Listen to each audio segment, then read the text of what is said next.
Hey there, I'm Nicholas Dubois, co-founder of Advanced SimRacing. We are a Canadian company. So what we did here today is for a real petrol head. He's really passionate about cars, as you can see behind me. We did a turnkey solution for him based on his needs. We try to gather as much information as we can on our client, and like we did today, we install a D-box system, we install ultra-wide cube control steering wheel. We try to provide the best quality for your budget. So let's say if you want a budget of 10 grand, we're gonna give you something that's the best for 10 grand. If you want 20 grand, then we always try to stay within your boundaries. We do try to make it as easy as possible. So the client, once we install everything, it's pretty much gonna be a turnkey. So he's gonna press start on his computer, and right after, we'll try to explain everything, how it goes, how it works, and then he's ready to go. Our aluminum is from USA, treated in Canada, cut in Canada. So we do sand all our aluminum piece just to make sure the powder coat sticks to it. And that's one of the reasons why we use powder coat, is to make sure you have the best aluminum finish in the industry. And our quality is beyond what you can get with any other competitors right now. We are really, really passionate about all the gear, all the cockpits, all the sim hardware, and that's why we want to create something that's really gonna reflect our passion into our product. Come visit us at advancedsimracing.com. You can always reach us if you have any questions. You can call us, you can text us, you can go on Facebook, like our page, ask us questions over there, and we'll make sure to answer every questions there is. We are very passionate about what we do, and we try to make it as easier for you to go into the sim racing world, because there's a lot of gear, there's a lot of options, but let us guide you through your process, and let's hope you'll be an Advanced Sim Racing customer.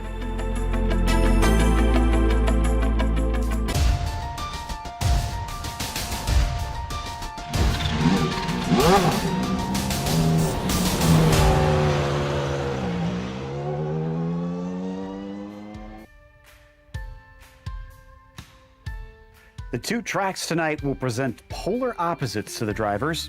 For Phillip Island, the fast sweeping turns will be both a test of setup and driver skill, whereas Motegi's stop-start layout is a drastic leap from Suzuka the prior week in the Renaults. Let's see what that does to the pecking order as we get ready to watch round 6 of the PRL Formula Series, and you'll see it all live here on the Global Sim Racing channel. Hi, I'm Joe Peak, and with me in the booth is DJ Clark. Behind the scenes is our director, Sean Ambrose, and he's using cameras provided by Dougie Beard. The Formula 3 AM drivers will be up against a tough one. Phillip Island is often considered a real driver's circuit. Let's head to our track guide to learn more about it. Welcome to Phillip Island. As the name implies, this track is located on a splotch of land off the south coast of Australia near Melbourne. While there's been plenty of racing here for close to a century, the track's current incarnation has only been around since the late 80s. And this version is a doozy. With only 12 turns spread across the roughly 4.5 kilometers, it's a decently fast circuit. But what really makes this place stand apart is the incredible variety in those few corners.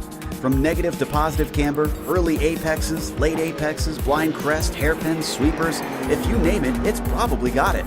On top of that, the front stretch tends to offer up a slipstream with its incredible length, but it then forces the drivers into a game of chicken by chucking them into the frightening Ewan. Corners like Lukey Heights stretches a car's grip to the limit and then shocks you with a sudden downhill braking into MG. Retaining something of an old school twist, unlike most modern courses, Phillip Island has earthen embankments running along many parts of the track.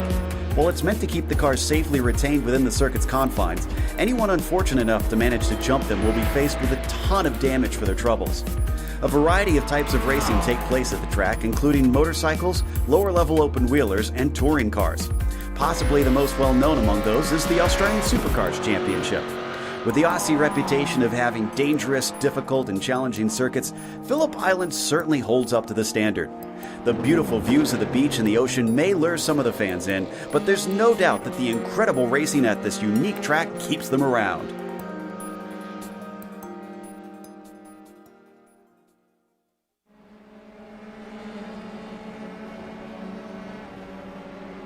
DJ, I know you're a big fan of this place, so tell us a little bit how these open wheelers will take to it.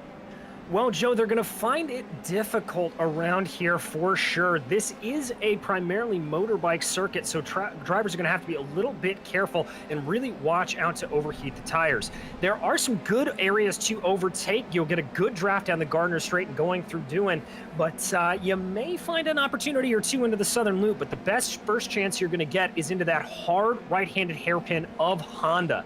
After that, we may see an overtake or two going into MG, but it's a very tricky corner to get right. So easy to lock up the front tires on that as you're coming downhill the full weight of the car, really pushing into the fronts.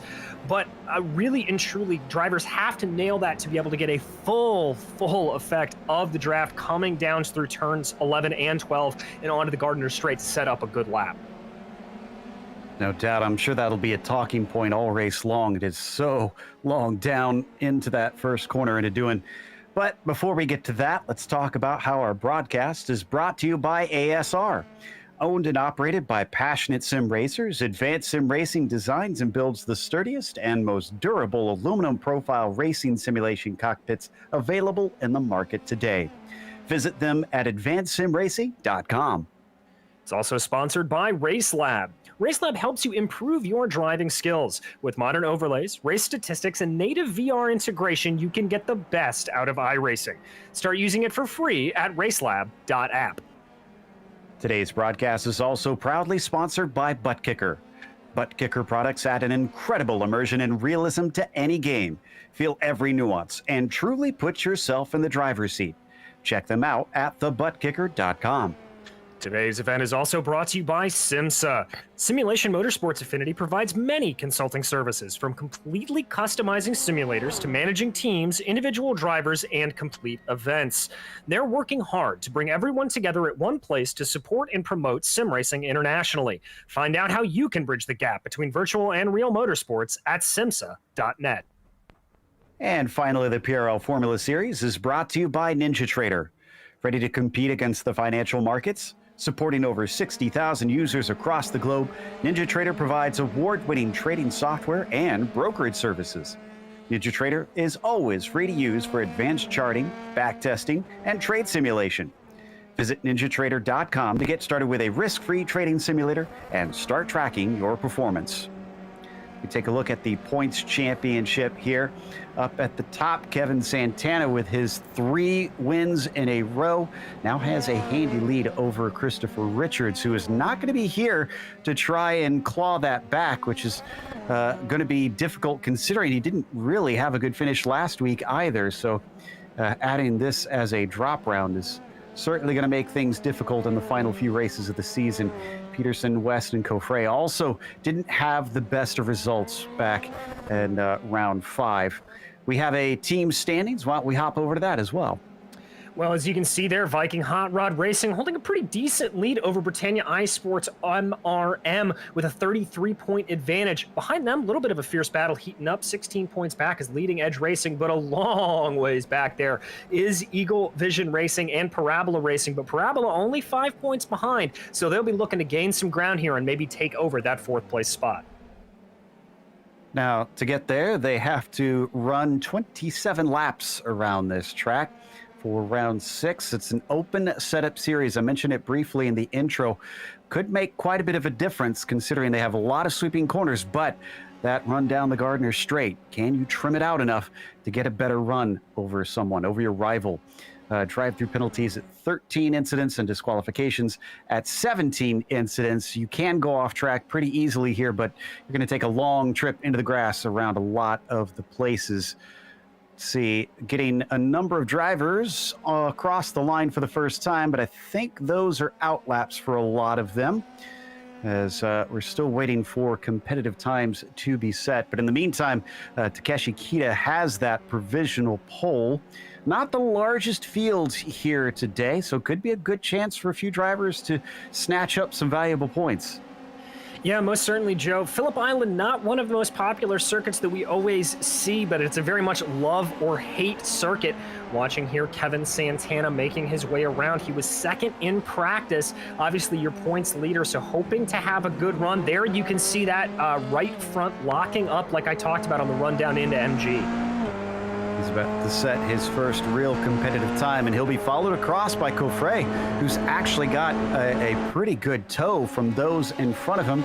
Here goes Santana, and as he crosses the timing line, his first competitive lap has a 23.9, whereas Coffre has a 23.4, half a second quicker than the 666, and Joey Tebben coming out swinging with a 23.7. There you go. Joey not looking that quite strong as that during during practice, but Lorente now jumping up to third. Holland jumping up there. Broomhead all the way up to second. Manuel Vargas into sixth. Watching now Brian Hotham. He's going to cross the line. That's going to give him a 12th place position.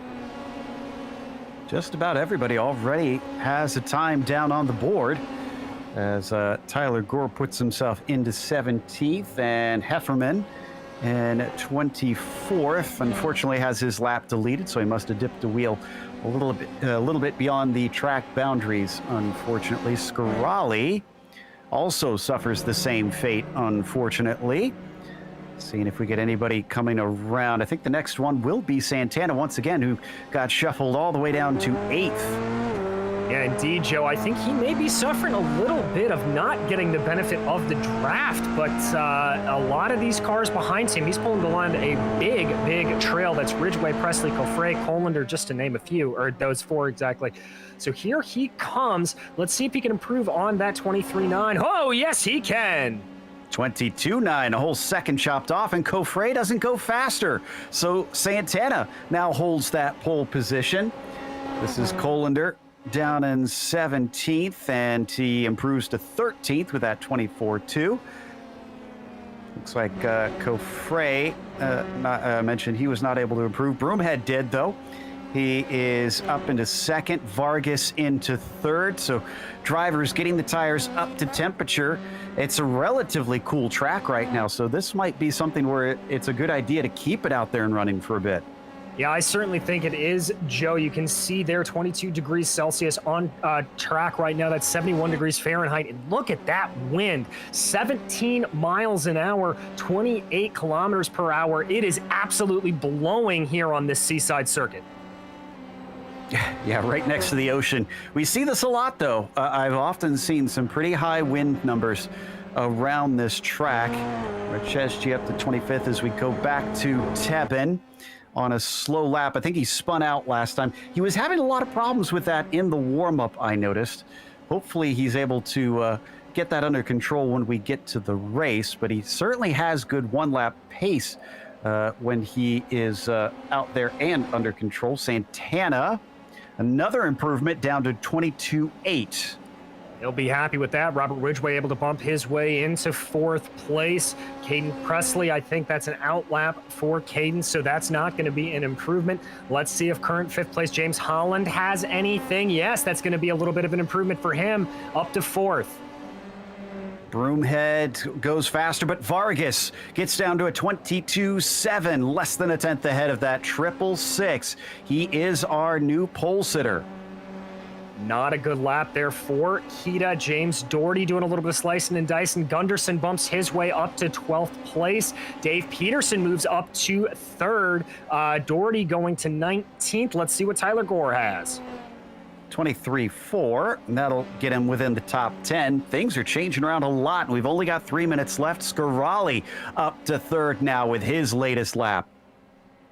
Looks like Aaron Law's taking a little bit of time there to weave, maybe warm up the tires if he can. Marcheschi unable to improve right there. Looks like Donald Olson, as well as Tebben and Doherty all coming into the pits here. Carter is going to be able to improve if that lap sticks, but it's not going to move him up the charts. But here comes Santana.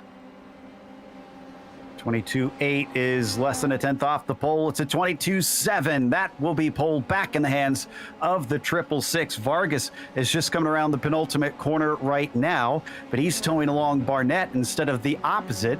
Not sure if we'll see Manuel be able to go quicker here, but you never know. Driver's still finding bits and pieces. And, oh, he's slowing. And Barnett's going to blow by. So that's, now he's going to be slow on this lap as well. This is interesting. Yeah, I think he may be setting up for a run a little bit later on. Duhamel bumping up to 5th. Kita up to 11th. Let's see Dave Peterson and that Viking Hot Rod Racing Team machine. That's a fastest lap for Dave Peterson. Wow.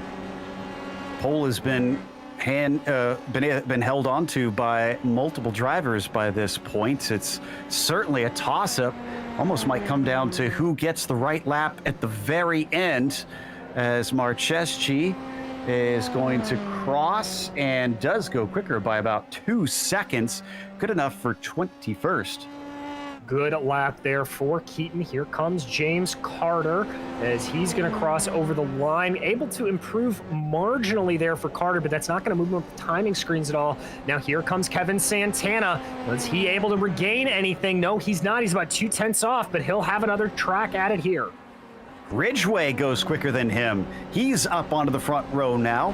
Horvath promotes himself to 19th with his 23.6. Plord up to 26. We're looking at Lorente and his 22.7 will put him on the outside of row 2 as well. So yeah, if you aren't out running a few laps here before the end, it looks like you are going to be caught with your pants down. Very much so, Joe. And looking at it right now, the top 9, or 2 through 9, all separated by a couple of tenths of a second. So very, very close at the top here right now. Let's see if Coffray can bump himself up into that area. That's going to be a better time for him, but it doesn't look like it's going to stick. Coffray having some off-track problems. Efferman down to a 23.4, up to 16th for him. Tyler Gore, a 23.2, excuse me, up to 12th place. Gunderson looks like he is not going to find improvement that time by 20 seconds left.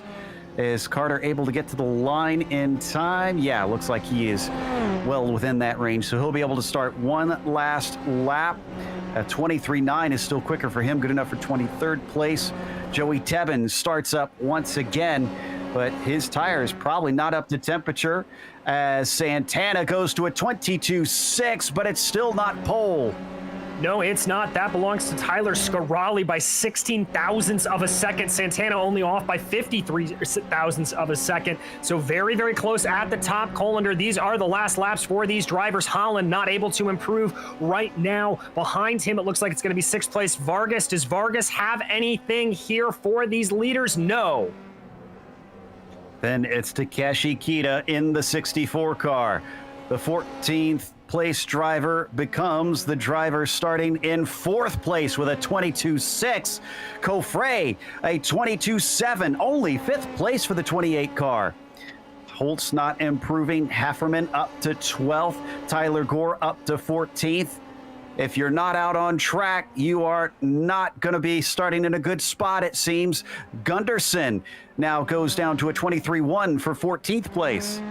Yes, indeed. And the next car across is going to be the 666 of Kevin Santana. Brings that car out nice and wide. You want to try to clip down on the apex here, but don't run on the curbs. Let the momentum carry you out just a little bit. It's a good run for Santana. Is he able to improve as he crosses the line? He is, but that's not going to be enough to get him pole. Wow. In fact, our top 6 are separated by less than 0.2 of a second. Plord across the line, and I think he's the last one able to set a time here, as nobody else had crossed it before the checkered flag came out. Unbelievable stuff up at the front. We could have a draft train of a race if everybody's running such competitive times there all throughout.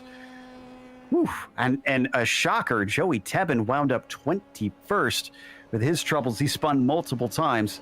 I think he's going to have a very rough day as we now head over to the qualifying grid. It is going to be Scarali on the pole with Dave Peterson starting in 2nd. Kevin Santana will be third as Takeshi Kita jumps all the way up to fourth place. Kofre will be fifth, followed by Ridgeway in P6. And you've got Lorente on the inside of the next row. Vargas in the 8th position. James Holland starts 9th and Cadence Presley in 10th. In 11th, it's going to be Sean Duhamel, followed by Colin Heffernan, with Michael Broomhead and Matthew Gunderson lining up behind him. In 15th, it's Tyler Gore, followed by Nicholas Colander, and row 9 will be made up of David Blackwood and Rainier Holtz. Then behind them in row 10 and rounding out your top 20, it's Donald Olson and Nick Horvath. Joey Tebben 21st with Marcheschi next to him. James Carter 23rd. Plord and Doherty on the next two as Aaron Laws on the outside of that row. Last two to set a time was Barnett and Hotham. David Hebert is not in the session. Not sure that we're going to see him start the race. Just about have all of them gridded up here in round 6 of the Precision Racing League Formula 3 Amateurs Series. Don't forget, we have the Formula Renault 3.5 Pro Series coming up after this race. So stick around. There's still plenty to come after our 40-minute event. And with the likes of Santana starting to pull away, can we get guys like Peterson, Scarali, Kita start to pull one over on him? He's won the last 3 rounds. Everybody does appear to be out there. So the engines now start to rev as the lights come up. And the green flag is out. Scarali with a great jump, but not so for Kevin Santana. Kita around his outside, looks like he might be able to take that 3rd place away. A little bit of a blink for our leader. That's not a good sign as Santana tries to fight back. He's got the inside through Doohan. They now come into the southern loop, and he is going to go clear around the outside of Takeshi Kita. Oh, and a little bit of a bobble in front of him. That was Kofre. Oh no, we have cars checking up, plowing into one another. As everybody has to scatter, it was looking so good until there. It was indeed, and that really all started with a checkup from Dave Peterson mid-corner, and that's your leader. That is Scarali off in Honda. Takeshi Kita is in the lead from 4th place in this race. We got more cars off there. Someone outbraked himself into the Honda hairpin. Not sure who that was, but we'll have plenty to look at later in this race. Kita leads Santana with Peterson in 3rd, Vargas in 4th, and Presley up to 6th after starting in 10th. Folks, whatever storyline you had set for this race, go ahead and throw it out, because it is an absolutely different race now as we watch these leaders. That is, as we said, Kita leading from Santana. Peterson looking like he's got a bit of a challenge here to Kevin Santana as they make their way through turns 11 and 12. Definitely going to be a bigger draft for Peterson than it is for Santana. Still sitting back at about half a second. He reels him in now. Peterson not looking quick in a straight line. In fact, he loses significantly there. Well, that is something I've bookmarked for later, because I wonder if he's got a little too much wing in that thing. Well, he might have a little bit. Looks like he's really able to handle the southern loop well and now put a challenge onto Kevin Santana. So I think you may have hit the nail on the head there, Joe, in terms of the way that 35 is set up. No attempt down into Honda is behind them. Another off. This time it's Vargas. And as much as we made a big deal of the tires in the qualifying, it looks like in the race itself, they're proving to be quite devilish. Yeah, that 70-degree track temperature still out here. It's really coming to bite the drivers, it looks like. So we keep an eye there on Vargas having to recover. Looks like Nick Horvath has also had a little bit of trouble as well. I think this is coming up from Siberia. Yes, indeed. Yeah, not sure if he had help or if he spun himself. Oh, and now Santana has problems. What is happening? Down into MG. Oh, I think he may have had help. Yeah, this is Peterson behind him. Just tips the rear. And Santana finds himself facing the wrong way. It's appropriate that we are in Australia because everything's been turned upside down somehow in just the first 3 laps. Indeed, and now you follow Kevin Santana currently in ninth. That is Duhamel and Gore ahead of him, Tebben behind. He's gonna have a lot of ground to make up here. Bit of a scruffy race start, it has to be said, for Dave Peterson. Those are two incidents there very early on. Tebben looking like he's got a little bit of a draft here on Santana. Let's see if we get an attempt. No, not quite, but Tebben up 10, 11 positions. I think we got an opportunity now. Hopefully things have calmed down. Let's look at the incident out of turn 2. And I believe Coffray had involvement with this. Yeah, if I saw this right, Joe, I think what happened is that Peterson checked up. Now, I'm not sure if that was from someone ahead of him or exactly what caused it. It's the bad start that we talked about. Yeah. Oh, he got loose. Is that what it was? Yeah, I was able to see on mine. We'll see it here. So you'll see Coffray come up to Peterson, who gets loose. We'll want to stay on Coffray here for the replay because he's in the midst of everybody just going AWOL here. And then as he was taking avoiding action, looks like he got tipped around. Poor Fields just had to try and close your eyes and hit the throttle and make it through. And unfortunately, many got caught up. So many had to go off track trying to avoid incidents. And there's Scarali losing the lead, just 2 corners from that. Yeah, this is going down into Honda. Little bit of a strange incident there. Just looks like he came in with a little bit too much speed. He may have had the brake bias shifted a little bit too far to the back, as that car just seemed like it wanted to snap around on him. Tyler currently back in 21st right now. Ooh, and Plord is off Honda. I've seen so many off, so we're only on lap 4. I'm pretty sure that I've seen 4 or 5 drivers go wide or spin here in the hairpin. Thankfully doesn't hit anything. It's that same problem Scarali had. I think that's just an issue where the rear tires are not up to temperature and they are just not gripping the track, Joe. I really think that's what's happening and just absolutely pulling that car out of it. Well, Kita is loving this. He's still leading after Peterson made that contact. I'm not sure if that's what lost him the time or if maybe he had a little bit of damage from it, but he's already 3.5 seconds back. And Cadence Presley, who sits in third, just set the fastest lap, so he's clearly on a mission. Indeed. Taking a look at Takeshi right there, but Peterson doesn't appear to have any damage from what I can see. I think Takeshi's just got time. You know, we'll check over on Dave. Yeah, no damage on that front wing from what I can see there, Joe. Dave Peterson, honestly, in the best position of our drivers in the championship hunt. There you can see him trying to run away from Presley. He's second on track. He's third in the points right now. But Kevin Santana is about 5 positions behind him, and Christopher Richards is not here. So this is going to be a good haul if Peterson can bring this home on the podium.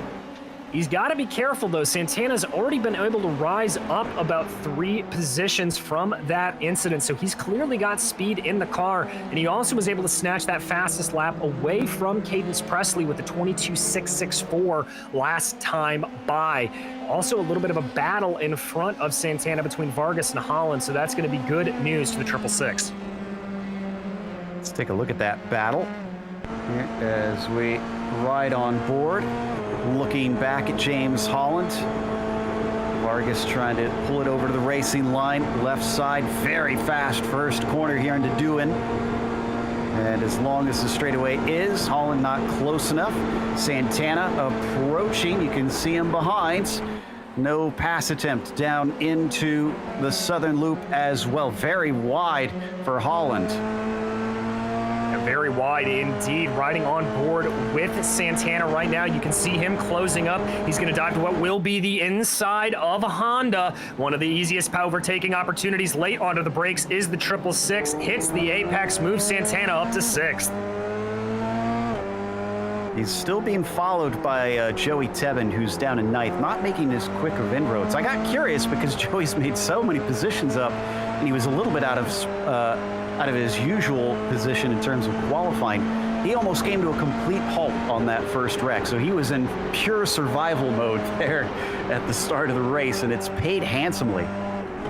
Well, Joe, sometimes that's what it takes to get ahead in a series like this. As we continue to ride on board with Santana, now looking at a top 5 ahead of him. That is the 22 of Manuel Vargas that he's trying to close down on right now. You know, watching the way that car is, Joe, I think Santana's got this thing trimmed out a little bit more than some of the other machinery around him. I think he has got this thing set for high speed. Which is advantageous considering he got sent a few positions down.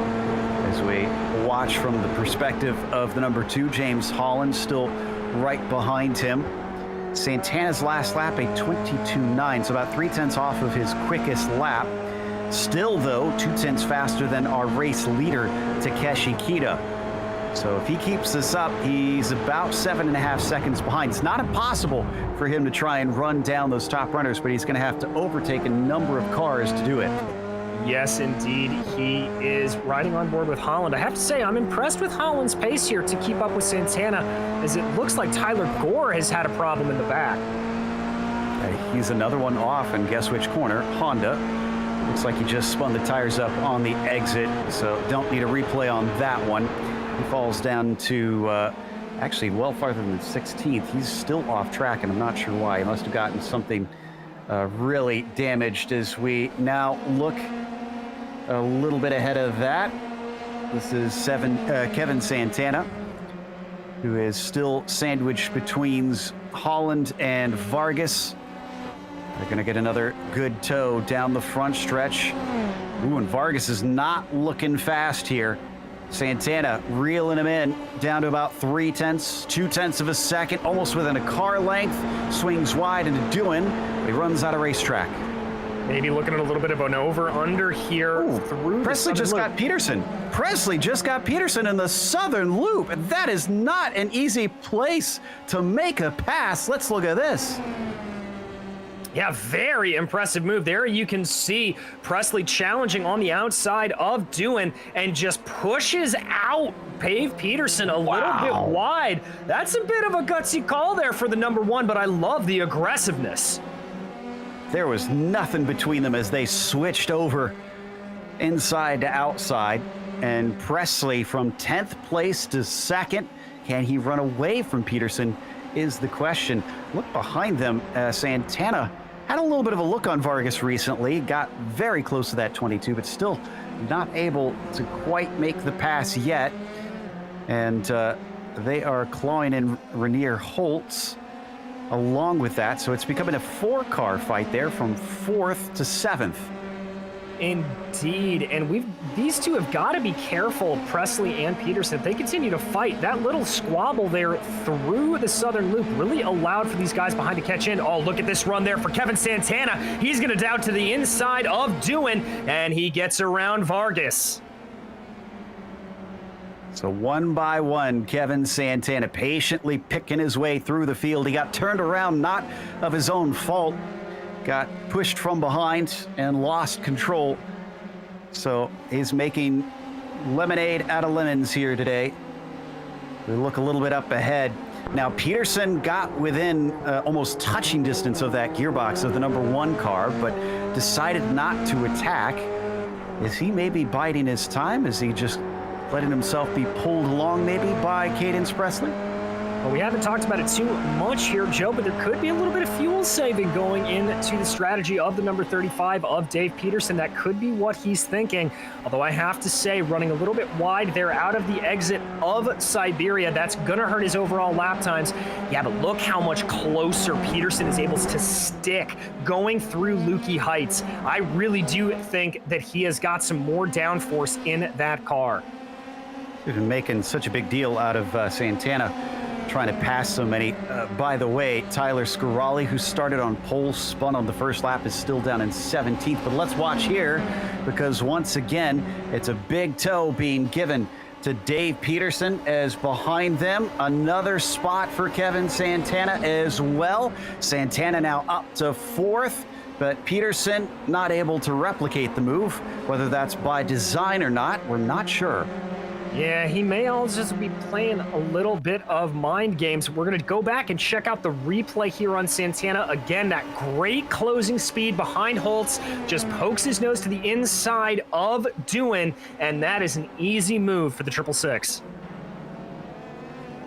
Now, once or if he gets up to Peterson and Presley, will it be the same deal, or is it going to be more difficult to try and overtake them? Last few laps, Presley 23.5, 23.2.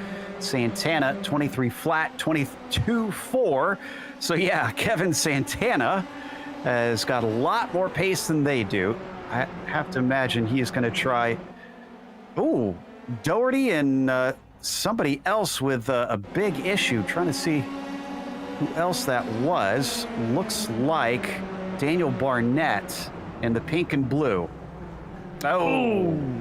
Just clips the back of him there, Joe. I think Barnett not anticipating where Doherty's braking line was going to be. Barnett just spearing off to the side, and Doherty looking like he's calling it a bit of a day, taking a tow there. Well, that's great news for Scarali because he just got multiple positions. He was one of those cars that you saw behind them, and he was on the middle of an overtake on top of those two spinning off course. So a few falling in his lap as we now check their perspective of Santana. Oh, that's Presley. That's Presley off. Presley went wide all of his own accord, and the southern loop, it'll look silly, but I've seen countless drivers do this over the years. Oh, he got his left front tires over onto the grass, Joe. That made that lose grip a little bit and run wide there on the exit. Just gave a little bit of oversteer to the car. Wasn't able to get it to bite down, so that's going to bump him down to 5th. He's now going to be under attack from Manuel Vargas, who's only about 0.6 of a second behind him. Santana was, what, around 10th place 10 laps ago? He's now on the podium already. We're on lap 11. We're going to watch from Kevin once again, seeing if he can gain on Peterson. Let's see if we can watch the speeds of these two, because Santana's pretty far back. He might get a tiny bit of the tow. I'm curious to see how much more top end he's got. 150 versus 156, my goodness. Yeah, there is a huge discrepancy in speed on the front stretch. Kevin Santana has been gobbling up cars simply because it looks like he is a rocket ship in a straight line. Yeah, exactly, Joe. Almost 10 miles an hour difference between Peterson and Santana there. And you can see a little bit of that coming into play. That dirty air coming off the back of Dave Peterson's car, throwing Santana a little bit wide, giving Rainier Holtz some ideas. Maybe he was going to try to take a move on Santana as they made their way through Stoner Corner. But there you can see Santana again just closing up behind Peterson. I think this is just a matter of time before that 666 gets on by. Yeah, Dave made a little mistake in Honda corner, but not the greatest of exits out of Siberia for Santana. Our championship leader is got to try and get himself off that turn slightly better, but he might get a much better chance here down the Gardner Straight as long as he's solid out of MG, which he is definitely not, and Rainier almost goes side by side but has to back out of it. Now it's going to be Holtz who gets the tow instead of Kevin. Indeed, and this is going to be music to Dave Peterson's ears, allowing him to get a little bit of breathing room between himself and Santana if he's got to be worried about the assault of Holtz behind. Holtz looking like he's trying to pull Santana's move. Santana drifting ever so slightly to the right. Holtz goes to the outside, but that's not going to stick. Looks like he's not going to be close enough to try the move into the southern loop, and indeed breaks earlier. Santana's going to hold on to that podium position for now. Kevin slowed down for us. Worthy of attack or defense, it seems. Oh, Vargas is off. The 22 in the southern loop facing the wrong way. And it's another car falling victim to this off-camber corner that just seems to go on forever. Yeah, indeed. Oh, that's a real easy one to do there, Joe. Rear tires are cold, just starts to lose the car, unable to catch it, and it just pops around on him. I can tell you from experience, I've done that exact move. It's very easy to lose it like that. Yeah, I'm pretty sure I've done that a ton of times myself as well. Amazingly, there's only one car a lap down right now, and that is Daniel Barnett. back to Peterson. This time was a lot better for Santana. This lap looks like a huge improvement. Peterson, and well, he's getting on the radio now saying he's not going to fight. And remember, it was Peterson that got into the back of him. So I think he mentioned that he felt he owed him this one, from what I could gather on the radio. So Santana making a sort of uneventful move into second place. So here's the question. He's been quicker than Kita for much of this race. He's got 4.5 seconds to make up with a little less than half the race to go. Indeed, he does. 4 seconds, it's not going to be that much to close. He does have a couple of cars to get around potentially. So has Kita taken a victory yet this season? No, he has not. We've had a number of different drivers. Well, no, I say that. We've had 2 different drivers, excuse me, over-dramatizing things, which is Santana and Michael West. But Michael West is not here today. Kita actually only has a single top 5 to his name so far this season. A victory would not just be a big boost in the points, but probably a confidence boost on top of things. Oh, most certainly, Joe. And, you know, for a couple of seasons, we've been watching Takeshi run in these open wheelers, whether it was this or the Indy Pro 2000s. We've been saying if Takeshi can get his qualifying pace up, he would be guaranteed a win. And indeed, good qualifying here today from Takeshi, qualifying 4th, and he is leading this race. So down into doing one more time here for Kevin Santana. Still pulling along Peterson, but he's about 0.8 of a second back. Any farther than that, he's not going to feel the effects of the slipstream on the Gardner Straight. So he's going to try and make sure that he doesn't make any sort of mistakes from here. Tyler Gore down in 14th. Looks like he might be able to get a position soon as he's in a battle with Colander. And they're going to go side by side into doing. But Colander says no. Yeah, holds him off there pretty well. Looked like the number 7 may have wanted to go for a little bit of a crossover coming through the southern loop, but Colander just holding the line right where he needed to do. Bad news for fans of Joey Tebbin. Spun himself in Honda of his own doing, sadly, and lost a few positions, fell back down to 10th. Joe, looks like that's Gore getting back on through Honda, so Gore able to retake that position from Colander, and now Colander is going to have to be on the attack. Great move down into the Honda hairpin from Nick. So, and one of our front runners is in. Holtz moves that 14 car onto the pit lane. Indeed. So that is the first of what is we expect to be the relatively scheduled stops. It looks like La and Marcheschi behind him have come in as well, but definitely waiting for some more guys to come down. I doubt anyone's going to take tires here, Joe, with as cold as temperatures are. You don't want to run the risk of having to reheat a set of tires. Yeah. Can we get an onboard replay of Duhamel's pit entry? This is a perfect example of something I noted down. The perils of trying to come in hot here. He did a good job keeping this from becoming worse, but he didn't have quite a perfect entry. Here, well, yeah, this is a perfect angle. Let's watch. All right, so you've got to try to line it up here just right. Catch it as you can. Wow, runs a little bit wide there, does Duhamel, and now able to get on the binders. Yeah, it's a deceptively tricky pit entry here, Joe. It's narrow, it's kinked. And the cones are way down there, which is why they're pushing so hard. They don't want to give up time. But Duhamel unfortunately gave it up, going a little wide instead. Oh, and I think we've lost... No, I thought we lost Joey Tebbin. He's having connection issues for some reason. So the 60 having just all kinds of issues. Oh, and Presley is in. Cadence Presley now enters pit lane. Where does he come out in terms of his battle with the 14? Well, that'll be the big question here. We continue to watch our leader, Takeshi Kita, on the way around. Looks like Cadence Presley's also come in, but we're going to check over on Cadence Holtz here. Or Rainier Holtz, excuse me, in the 11th position right now. He's able to get by Presley, who is in the pit lane. Cadence Holst must be the new Brangelina. So Rainier is going to be able to take that position as Cadence is well behind him, unfortunately. He will return in 12th position. Second highest to have pitted, though. And looks like Rainier in 10th himself. So still waiting on a number of cars up towards the front to take their service. The time has come down somewhat between the 666 and the 64. Let's take a look at the comparison of those times.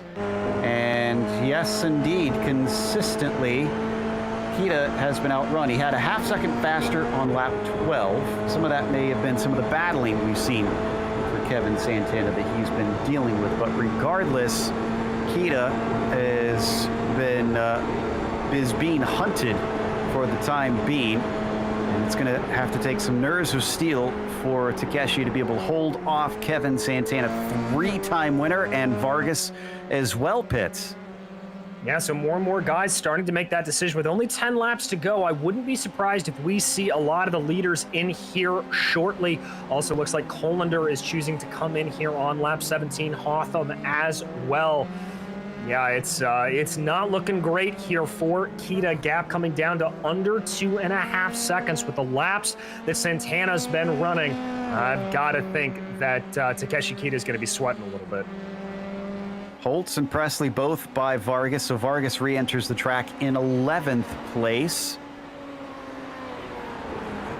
So we watch Santana take it over the crest of Lukey Heights down into MG and cuts around that sharp hairpin at the bottom of the hill. Does he pit this time? No, he is not going to pit in. So he stays out. Oh, but Kita did. Kita is in. As is Peterson. So first and third pitting right here, Joe. This could be crucial moments. Can Takeshi get himself a quick stop? What about Peterson? Can he make up something maybe on Kevin Santana? Retake the spot. Santana keeps going. James Holland does as well. And I think they might be the only two. Yes. Not sure we're going to see anybody else able to make it farther than this lap. Love that on the side of Takeshi. Kita says hashtag vaccinated. Definitely a sentiment we want to encourage all of our viewers to do. Go out, get your shot. For sure, Joe. Go and get it. Watching Takeshi here. Got very lucky on exit. He's got a good amount of track in front of him. Nice clean air benefit to both him and Kevin Santana. So this is all going to be a battle of the pit stops. Takeshi had a 5.2 second stop. That is a little bit on the longer end. We've seen it down in the 4.9s, but we'll have to see what the 666 can do. Should be pitting in this time, and he does. Is it clean? Is it fast? Keeps it within the boundaries. Takes it down to the pit speed limit. Just in time. Looking perfect here for the 666. Holland also pitting behind him. Kita now coming around the penultimate turn. Up to Swan. Santana looking for his pit stall. Qualified third. He has to go way far down here. Yes, he does, but he is out. That is Santana rolling. Kita up to speed. Now Santana can't rejoin until later on the track. Kita's gonna have him, but I think that gap will have closed down a little bit, Joe. But it's almost a whole second faster for Kevin Santana. Stopped in his pit stall. He had a quick one down there, and it's now down to 1.5 seconds.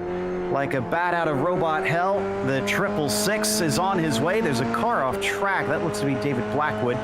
And that is a lapped machine, so not in the hunt here. 1.7 seconds to make up with only 8 laps to go. Does he have it in him? Well, we will have to see if that pace is any indication. He certainly does, but getting by is going to be another thing entirely. We'll have to see what kind of defense Kita can put up.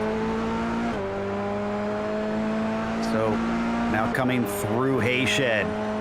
And so far, Santana doesn't look like, in fact, it looks like he is losing time. It was up to 1.9 seconds for a brief moment. Wonder if the tires just cooled off enough in the pit stop that he's having to get them back up to speed. Yeah, that very well may be it. I mean, track temperature is still only 69 degrees, and with that 17-mile-an-hour wind, definitely tire considerations coming into play. So the gap is expanding now as they cross over the line. Looks like it's about 1.7, 1.6 seconds. Okay, now it's starting to come down, and that makes sense. Well, maybe I was thinking the wrong thing that could be costing him. Remember, we said that we think Kevin's got a much lower downforce setting than Kita, potentially. Wonder if he's gaining on the front stretch simply because he's got just that better top end. It very well could be the case on that, Joe. As they continue to go around here, trying to get it. That gap is growing out during the twisty bits. Yeah, I think Kevin is losing a little bit of ground as they go through the windier sections of the track, but he is able to gain it back up on the straights. Interesting push and pull. Oh, and Dave Peterson had an off, and he was off with another car that was in a completely unrelated incident. Well, that's David Blackwood again. Wonder if he had a little target fixation. I think we're going to get a replay of the 35 here. All right, so we're going to go on board here with Dave, the Viking Hot Rod Racing driver. Remember, they are leading the team's championship right now. So this is going down into Honda. Hard braking zone, as you said. Oh, just a little bit of target fixation there, I think, Joe. Blackwood off ahead of him, and I think that just caused him to sort of lose sight of his braking zone. Sad to see. It was starting as a pretty good race, and he's now down to 7th place. Holtz, by the way, who has his pit stop done, is up from 18th to 3rd, taking some advantage, I'm sure, of that opening wreck, but doesn't matter how you get it necessarily. He's been taking advantage of whatever comes his way for a nice chance to spray the champagne on the podium.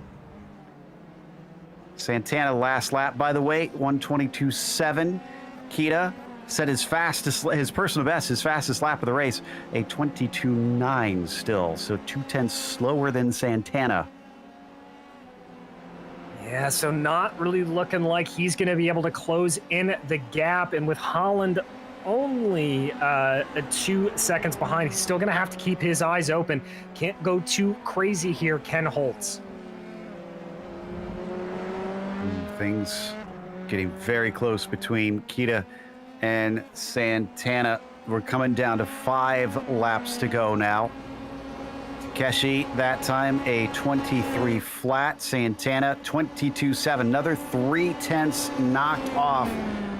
Kevin Santana can certainly see him up ahead and is starting to think about, can I do this? Can I reel him in and make it 4 victories in a row?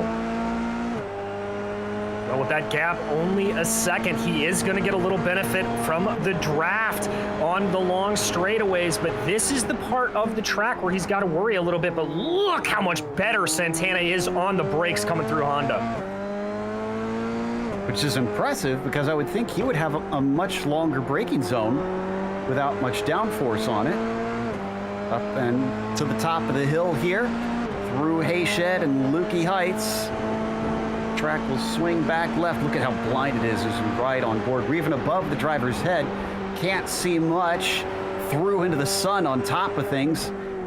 And then down the hill before you slam on the brakes and around MG.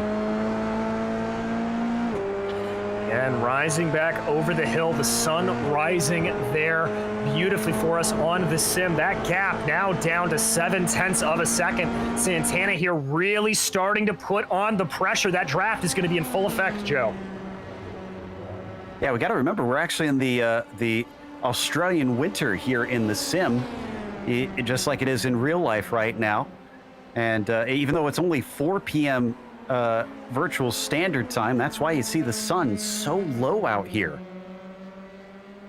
Yeah, exactly. But speaking of low times, got to be looking at those low lap times there from Kevin Santana. a whole 0.6 of a second. There he goes on the outside of Honda, putting the pressure on Kita. He's going to try to make it stick. Kita able to defend well, but Santana may have a line here into Siberia. He thought about it, but this is where Kita is strong. He has got to really push, and it looks like he will be able to push as he gets it to 0.5 of a second away. The question is, how much time is Kevin gaining every time they come down that Gardner straight? Because he should pretty much gain that even without the slipstream, just from his top end speed, as a tiny little lockup from Kita costs him. It's back up to 0.7 of a second. Santana applying the pressure. We come down to 3 to go. Ooh, here we go. Coming down to 6.5 as they round turn 12 here. Is this the place where Santana's able to put the pressure on? He's looking good here. Big speed advantage. About 7 miles an hour difference as they plunge through Dewan. He caught up to him, but he wasn't able to pass. Last time he made the attempt into Honda Hairpin. They come out of the southern loop up to Stoner. It's a bit of a run here, flat out through that left-hander of Stoner. He'll pull a little bit of the slipstream, but he's still 0.6 of a second back. No, not going to get a second try at it this time. Does Kita have enough in him to be able to keep Kevin Santana back there? It's looking right now like he might just. He very well might, but it's really going to have to come down to if he's got the speed on the straightaways to be able to hold it off. Coming here up through the windy bits before they get to MG. Santana looking a lot closer, down under 0.4 of a second. That's not a good sign. Last time it was about 0.7 as they came around Swan, and Kevin Santana was nearly up to the rear wing of the 64, 0.6 of a second. This time into Swan Corner, and Kevin Santana, oh, he falls back to 0.8 of a second even, and he finds himself unfortunately out of range. Again, just that run through 11 and 12 looks like Santana just doesn't quite have enough to get there, but closes in a little bit more. 2 laps to go for Kita. Ooh, little bit of a wiggle there coming through the southern loop. That car looking a little bit twitchy up in front. How nervous is Takeshi Kita right now? He certainly has to be aware that Santana's got better straight line speed than him. Certainly is doing his best as well to negate that. Getting great exits onto the front stretch. As we ride on board with the 666, watching up ahead. Gets to that tantalizingly close half second behind our race leader, and then can't seem to hang through here. Yeah, it's really the run out of Siberia, coming up through turn 7 in Hayshed and through the Lukey Heights. Tries to get it to bite down a little bit earlier, get some clean air on that front wing. Kita taking a defensive line through MG, little bit of a lockup. That's not good for Kita. Oh, this is a bad sign. White flag going to be coming out. What can Kita do? He knows he's going to be faster on the back half of the course, but he's going to be very vulnerable here, and this is where it's easiest to pass. He decides to take the left-hand side, but look at Kevin Santana. He even leads this lap officially as he goes by underneath the white flag. Takeshi Kita hops into his slipstream. Can he outbrake him maybe into the southern loop? No, doesn't look like it. He's going to have to hold off, but that closing speed a little bit better. That's a good job for Santana to try to run defensive and hold Kita at bay. Here they come, going down into Honda. This is a little bit high speed. You don't have to lift off in these F3s through here, so I don't think that's going to be the moment for Kita. But if he can get better on the binders, he may get a run. Oh, lock up for Santana! And they go side by side as they come out of the corner. Kita gets a little bit of wheel spin of his own. Maybe the over-under as Santana is slightly offline. They hit the top of the hill. Kita almost has to make it now or never. He's not going to be able to pass him on the straightaway. In fact, he could be a sitting duck, and Santana could get right back by even if Kita does get this spot.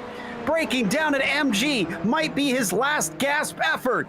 As they hit the hairpin, he closes, but it's not there. Kevin Santana almost threw it away after taking it with 1 lap to go. But Kevin Santana onto the main straight, clawed his way back forward after a setback and never gave up.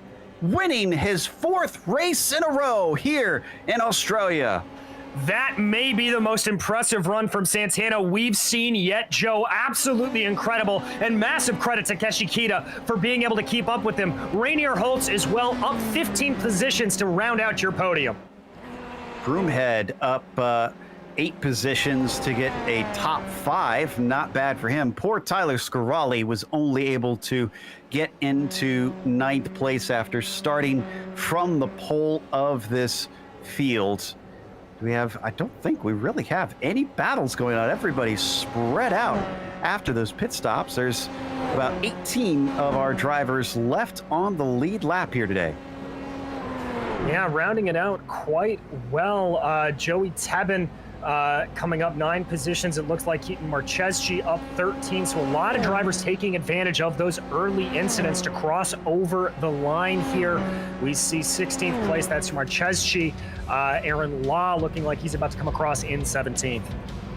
Last 2 now making their way across. So let's go to our results for the day. It's Kevin Santana taking the win over a gutted Takeshi Kita, who led for nearly the entire race up until 1 lap to go. Holtz finished in 3rd, with Holland finishing P4. Broomhead in 5th as Dave Peterson, unfortunately his own worst enemy, and winding up in 6th. Cadence Presley was in 7th as Vargas was 8th, Scarali 9th, and Gore rounds out your top 10. In 11th was Sean Duhamel, followed by Joey Tebben, with Nicholas Colander in 13th and Donald Olson 14th. Brian Hotham was 15th, followed by Keaton Marcheschi and Aaron Law, with Michael Plord and James Carter rounding out your drivers to finish on the lead lap. Daniel Barnett a lap down in 20th. 21st went to David Blackwood, and I think this is actually our DNFs from here: Doherty, Coffray, Horvath, Gunderson, Lorente, Hefferman, Ridgway, and a bear. We've got 2nd place finisher with us, Takeshi Kita. Takeshi, talk us through your emotions right now. You inherited the lead, you had a handicap for much of it, and then suddenly you saw Santana slowly approaching. Were you nervous? I was very nervous. I think I got a lucky first lap. I got out of trouble. Nobody hit me. I saw other people spinning around, so I knew that I had to be steady. It was very fun to lead the race for the very first time, so I'll take that. And then I was all very happy and going around until I saw Kevin coming closer. And then I knew it was going to be very, very, very tough. So congrats to Kevin. And the last lap, there was nothing I could do. He was just much faster than me. Knowing that, do you feel satisfied with the podium here today? It's an incredible run out there. I'll take it. Yes, totally. I mean, the last best result was 3rd place. So I'll take this. Another podium for Takeshi Kita. Congratulations. Anybody you want to thank? To my wife and team. Great. Love it. Short and sweet here for Takeshi Kita, as our winner has joined DJ Clark. Kevin Santana's with us. Well, Kevin, that was probably one of the best runs we've seen you have in a long time. That last lap pass on Kita, that's got to feel good. It was a lot of fun trying to catch back up. Props to him for keeping it clean. Well, I got to ask you, obviously, the big checkup at the beginning that forced you on back through the order. What were you thinking from that point on? I think I got rear-ended, and I think I got to take it so easy on the first 5 laps with that setup. I think he just misjudged my braking a little bit and just dinked me. Gotcha, Kevin. Well, anybody you'd like to thank for this really fantastic win here today? As always, my wife for putting up with me. Love that. That was your very impressive winner, as we said, Kevin Santana. Joe? That's going to wrap us up for interviews, but there's more racing yet to come. Stick around, because the Formula Renault 3.5 Pro Series is here in just a few minutes' time. Don't go away.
After a thrilling race over in Australia, we've hopped a little bit north up to Japan here for Twin Ring Motegi for the Formula 3.5 Pro Series and the Precision Racing League. Before we get to the racing, let's take a look at what's involved in this dual track.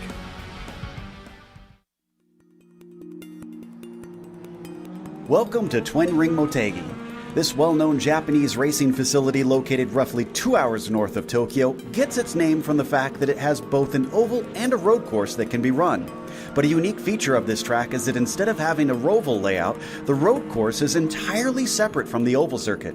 On top of that, drivers have 3 different road courses to choose from in the form of the Grand Prix, East, and West circuits. While not totally devoid of elevation change, the track is relatively flat. What distinguishes the place the most is the combination of plenty of long straights heading into heavy braking zones. This means that passing opportunities abound. With it being built in 1996, it has most of the qualities you'd expect from a modern road course, including flat curbs, a fair amount of runoff, and multiple pit complexes.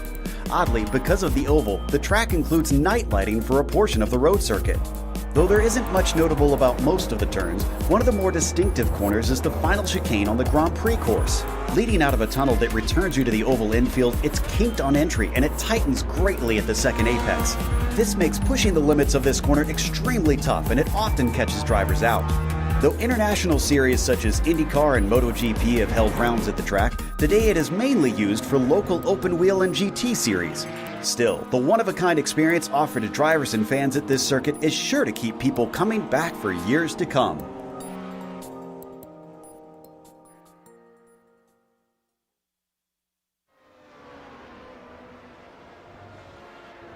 Well, DJ, we've got these super powerful cars here, and it's a lot of point and squirt corners at this track. What kind of racing do you think that's going to bring us? Well, it's gonna be a little bit tricky to discern, Joe. As you said, it's a lot of point and squirt, but it's not tight hairpins necessarily. The first 2 real sections of the track, they can get a little bit Mickey Mouse. So if you get a run going down the pit straightaway, well, you may be able to get a pass down into 1, and the same thing going through 3 and 4, you may get a pass there. But from there on out, it gets a little tight and twisty, and drivers are gonna have to be very careful. The best place, I think, to overtake is gonna be going down into turn 11, that right-hander at the end of the long back straightaway. But from there on out, you've got to try to set up again, because that twisty little under the bridge section, well, it can really come back to bite you with some dirty air if you're not careful.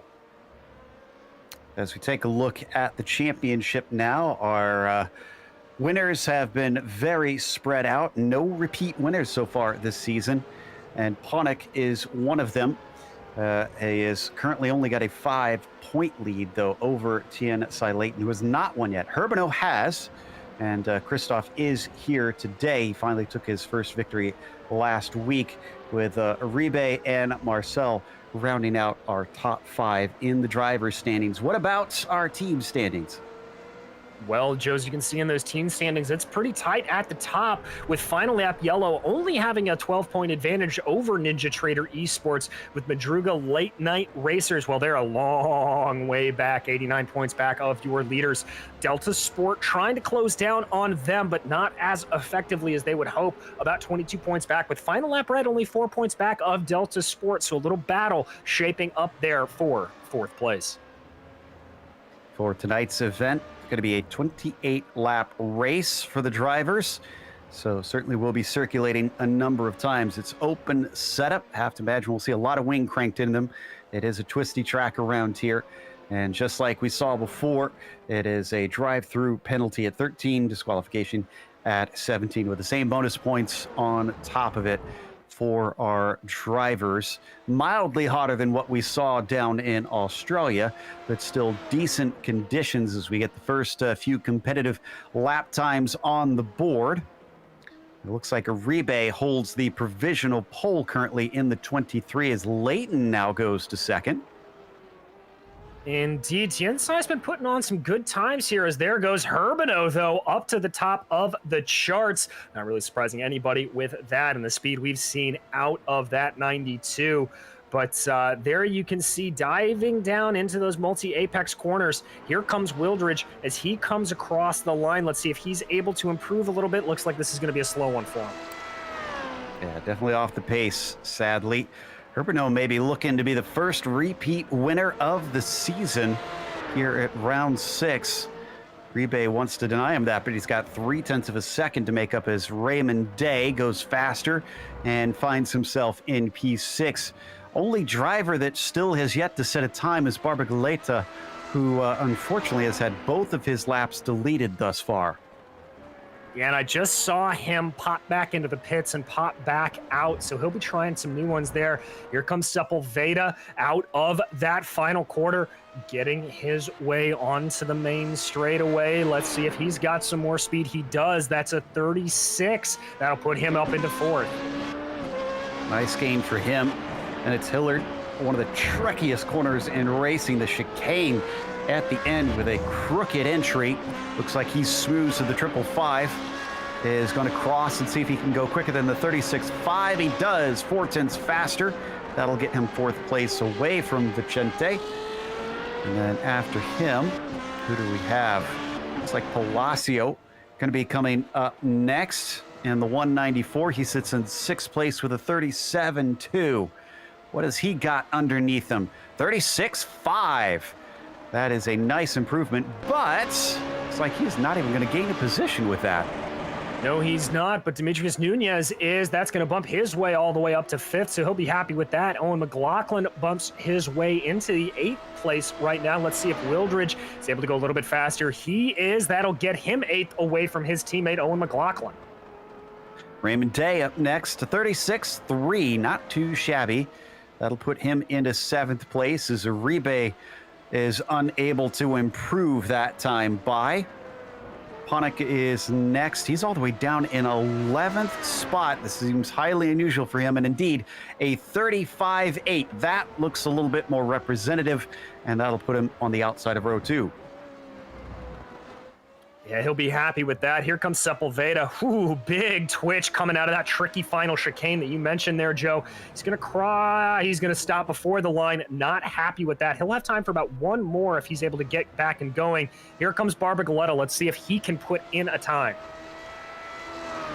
And it looks like, yes, finally puts one on the board, but I think that still counts as an outlap, and he actually just goes off with a 140.1. I don't know if he's got the time to get back around. Yeah, I guess he should have just about enough to be able to get 1 or 2 laps in. Tiensai Leighton, his latest at a 35.1, still 0.3 and some change away from Herbino, who seems to be the man to beat. Yeah, really looks like Christoph has got that time down well there. It's a very tricky circuit around here at Motegi. You really love it or hate it. It's a lot like Phillip Island in that regard. It's a very, very tricky circuit, specifically in these open wheelers because of trying to trail behind in the dirty air. So Palacio, who now finds himself coming down towards turn 5. Pretty much a hairpin as he slams on the brakes, and Herbino using all of the track and then weaving back on. Still counts. He was within the bounds, but it's not his quickest at a 38.7. Ponick goes a little bit faster, 35.6, but I think he'll stay in 5th place. It certainly looks that way, but let's see if Hillard has anything to say about it as we ride on board with him over this cresting rise and fall on the back straightaway. Hard onto the binders. This is one of those braking zones I talked about. You can use the weight of the car to be a little bit later on the brakes through there. Tricky final chicane again for Hillard. Let's see if he gets it right. Phillip down into the line. He's got to make up 0.2 to get into the top 5 here in qualifying. That's not going to do it, unfortunately. Tell you what, Uribe in the 23 only has 46 thousandths of a second up to Raymond Day in that 3rd spot. If he makes a small improvement, he's got a good shot at gaining position, which is better than can be said from many of our drivers. Few are within 1/10 of one another.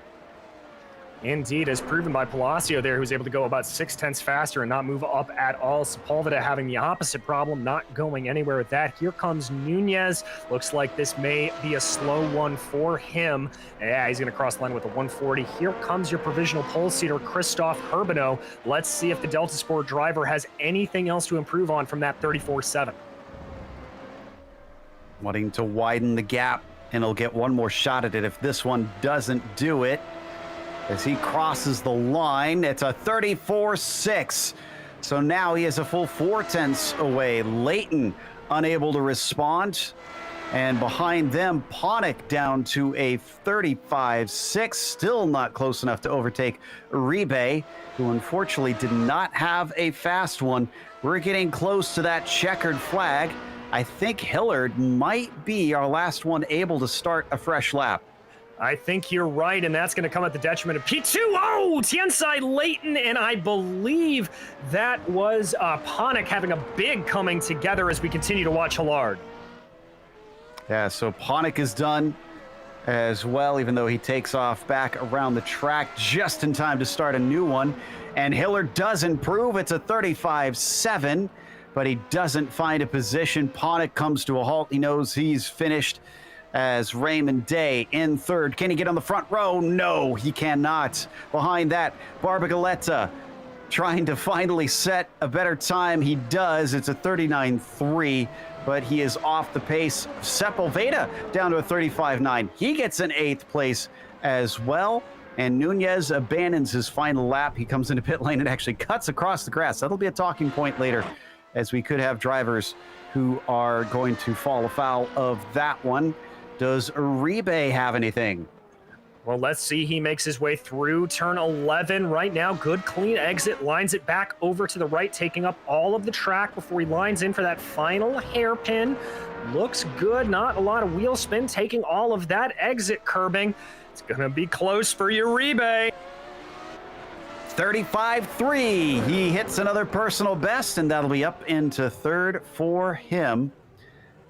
As Nunez coming out on the track. It looks like Raymond Day spins it, but I think he was already done in the first place. As we wait for the clock to tick down, we do have some sad news, but it will add some tension to this race. Attendance, sadly, is not high enough. This will be the last round of the season for the PRL Formula Renault 3.5 Pro Series. The championship will be decided this round, as the drivers will then head off to compete in the Formula 3s with the amateur drivers from here. Let's go to our starting grid. And it is going to be Christophe Herbinot with another pole to his name as Leighton starts from second place. Uribe will be P3. Raymond Day starting fourth, as the inside of the next row has Mark Ponick, and Philip Hillard will be in sixth. In seventh, it's Julio Palacio, followed by Vincente Sepulveda, with Demetrius Nunez and Owen McLaughlin rounding out your top 10. Then in 11th, it's Paul Wildridge, and bringing up the back of the field, Nicholas Barbagaletta. 12 cars should still give us plenty of fun out here today, with a slightly hazy day as it switches over to the next session. And it looks like it's going to actually warm up a bit as the sun is out and shining. So 28 laps, at least one pit stop for fuel, 12 drivers, some of which vying for a championship here today. I believe 39 points is the maximum that they are able to earn. 89 degrees Fahrenheit on that track surface. Just waiting for a few more of our drivers to grid up, and then we will be getting going shortly. And this will be an interesting run down to turn 1. Remember, those drivers starting on the outside here, gonna have a little bit of a harder time getting down to it, but it should be enough to get a little bit of a draft as we get the tires rolling. So a lot of them taking their sweet time to grid up out there. Should be a pretty swift run and a short one down into the first two corners. Double apex right-hander there. Will that cause some problems as drivers try to go as quick as they can? Just looking for Herbinot, Ponick, Hillard. Herbinot has 4 poles, make that 5 now. Only other driver to get a pole is Nick Johnston, who is not here today. Now we've got 10 out of the 12. Barbagaletta at the back and Herbinot in the front, bookending the fields. Waiting the longest time of anybody out there. Both of them do appear to be in the session. Looks like Christophe now has lined up. So we wait on Barbagaletta. And he's got maybe about 10 seconds here to get that car out there. Wonder if he's electing to start from pit lane. He's going to be from the back of the field, so won't really do him all that much good. And he is not going to show, unfortunately. So I believe we should get the cars starting to rev. Yes, indeed, as the lights come up. And the green flag is out. Urbano with a decent start. Leighton gets into line side by side behind them. Uribe trying to pinch down. Oh, off track and getting into his teammate. Leighton, unfortunately, shoved off by Raymond Day. They go to the field, and that's going to promote Wildridge up. And no, excuse me, timing and scoring all over the place for me. It looks like Uribe. Oh, and another car off behind them. That is Hillard.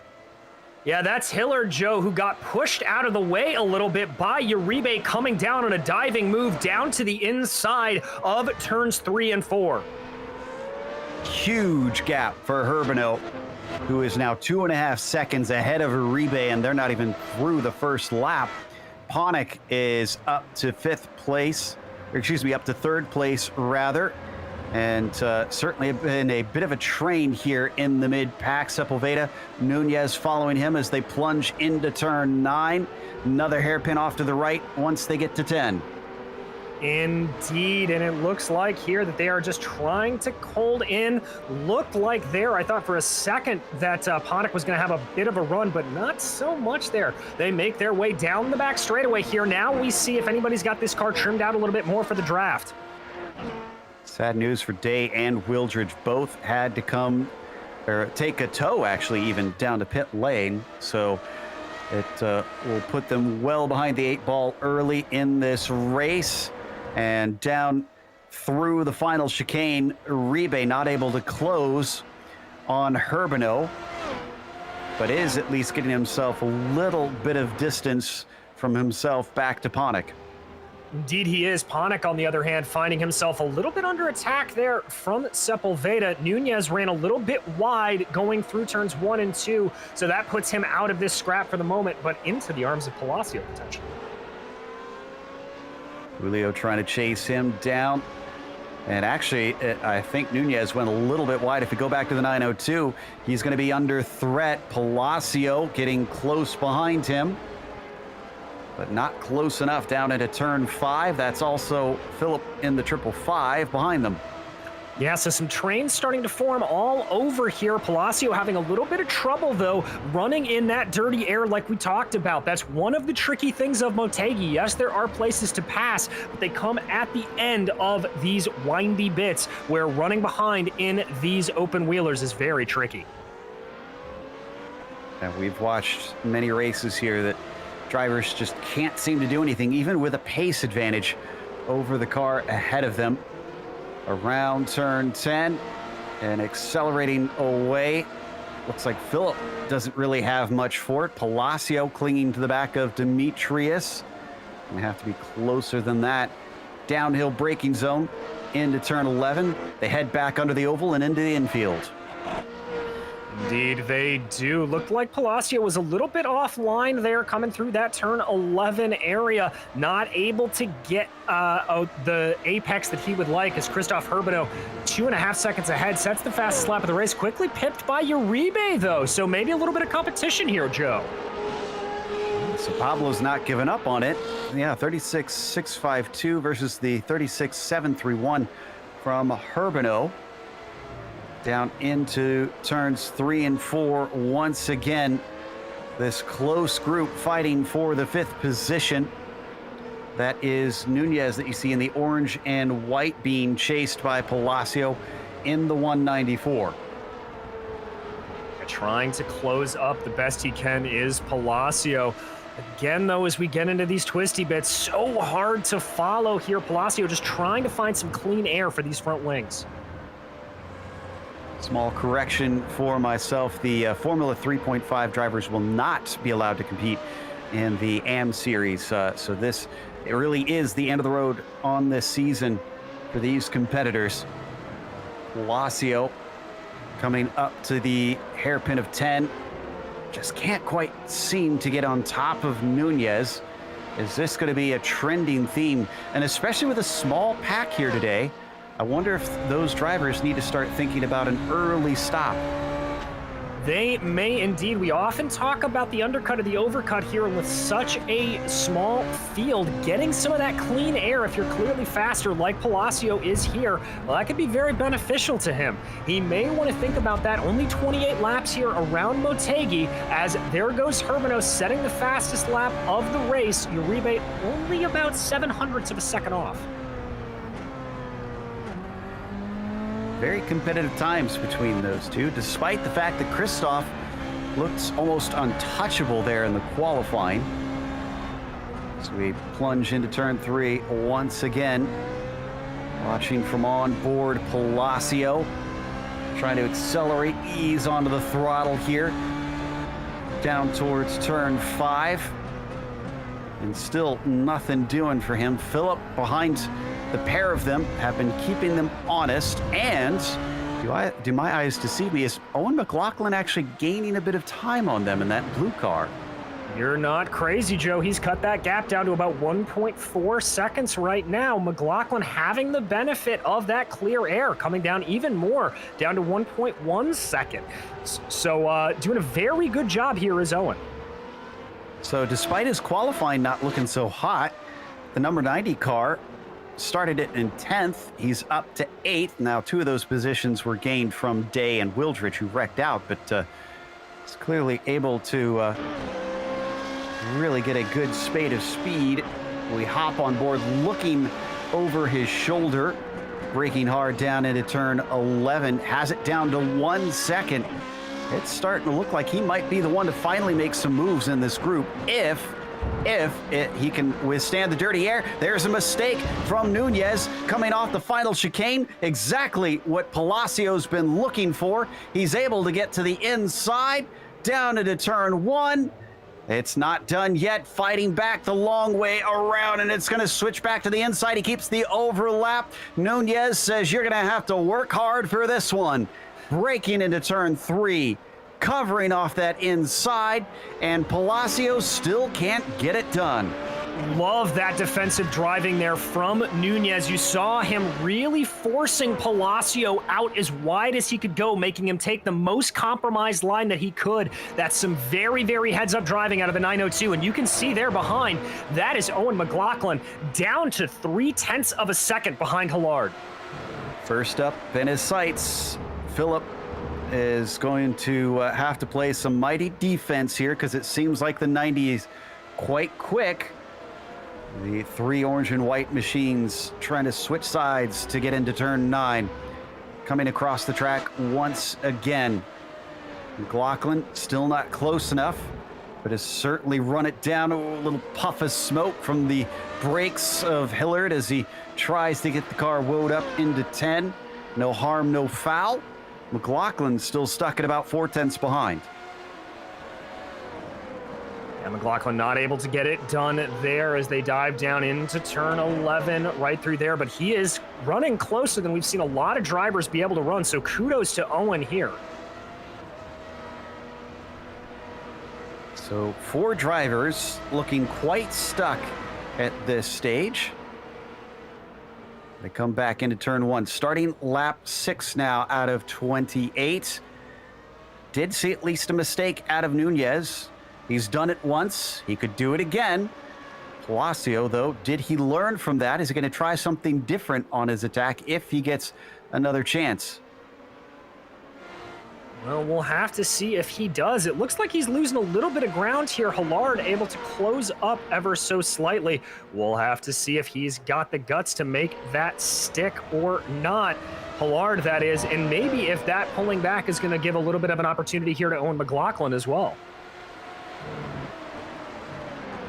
Down into the S's very fast set of corners. Ooh, McLaughlin liking him, though. He's able to gain time even within the buffeting of that 555. But he really needs it not in the twisty bits. He needs it on the long straights. He needs to be able to overtake and get side by side with Phillip. Almost looking like they're going to split up into 2 pairs here as well. Yeah, definitely coming out into little couplets here, just in the same way that Ponic and Sepulveda were doing ahead of him. Hard onto the brakes again through 11. Once again, that wide run there for Palacio not really serving out. I think he's just got to keep the pressure up here, Joe, and hope for another mistake out of Nunez. Things staying very close for Phillip. No mistake this time out of Demetrius. So Palacio stays put. But you can see how close Owen McLaughlin's getting. In fact, he had an alternate line and look underneath Phillip down through 1 and 2 and had to back out of it. Not sure if he just wasn't expecting Phillip to be that much slower through there or what quite happened. We're now on board with the blue and black number 90. Let's see if we can pick anything up from this angle. Now let's see indeed as they go down into the heavy braking zone. See that car getting a little bit of a better bite into the corner, using a little bit of trail braking, I think, to get that car turned, judging by the jitteriness of it. They now make the sweep here, the left-hander, as they go through these S's. Just trying to see, you can see how close he's running to those curbs, Joe, just trying to find some sort of clean air for that car. Maximizing the track the best he can, but it's not getting him what he wants, what he needs right now. I think we're a quarter of the way through this race. And up ahead of them, Palacio starting to finally make some inroads on Demetrius, gaining a little bit up there. 2 cars down, Raymond Day and Paul Wildridge out early, sadly. Remember, Tianxai Leighton started on the front row. Well, he's only been able to, well, he hasn't gotten any spots, actually. He's still in 10th place, and he's about 9 seconds behind. I wonder if he's got some damage on his car, and he is off the pace, considering he got a big thwack there in turns 1 and 2. Yeah, I think that's certainly a possibility there. You see that's Palacio trying to take a different angle there into turn 1, just trying to find anything to get by Nunez, and nothing working thus far. Now, just not quite there for either of our attackers, either Palacio or McLaughlin. As they break down into turn 5 once again. Let's step away from this for a quick second, just to glance at our leader, Christoph Herbino, because he's got himself up to about 6 seconds over Uribe. We thought for a bit that Pablo would be able to hold on to him, and while he ran competitive times for the first couple laps, it appears that is no longer the case. Yeah, it just looks like that he was maybe able to get a couple of good ones in there, but now about 0.2 off the pace of Herbino consistently. Herbino able to pull that gap out to 6 seconds. Oh, McLaughlin's had a spin. Oh, and he gives up a spot to Barbagaleta. This happened coming out of the turn 10 hairpin, and it was all on his own.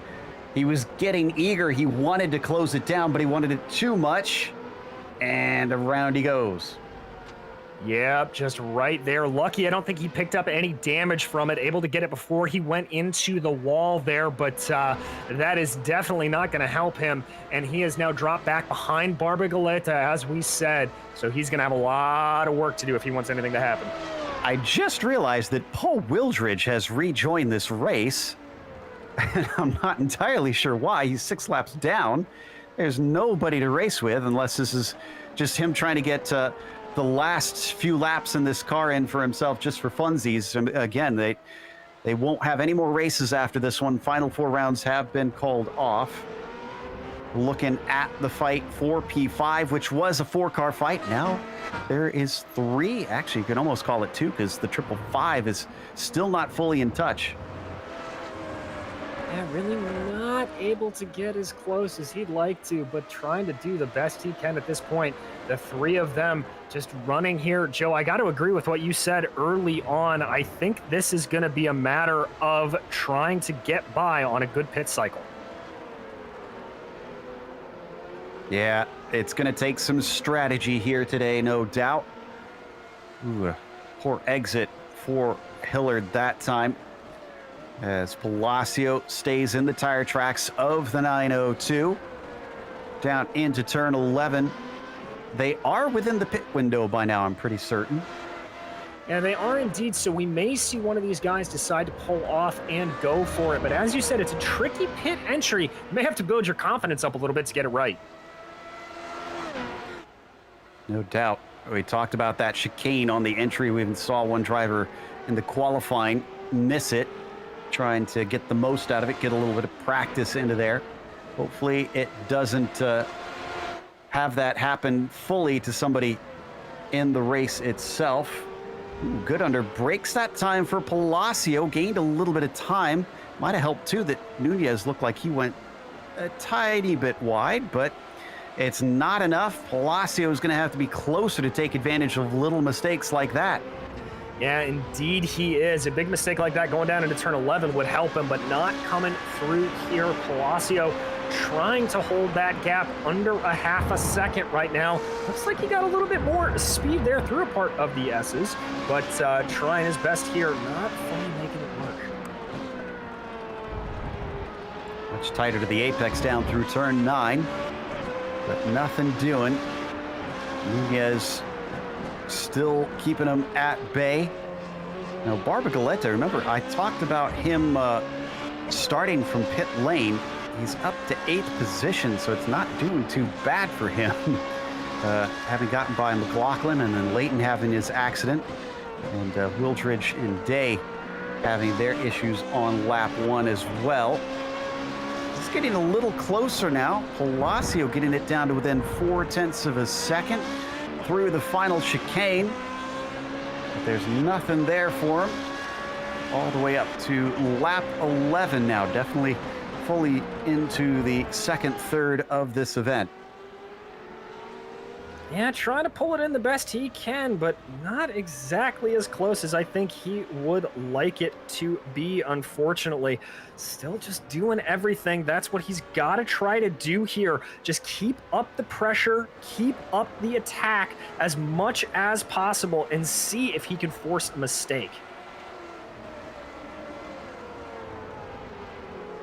So far, as they return to the outfield portion, underneath that very unique bridge under the oval.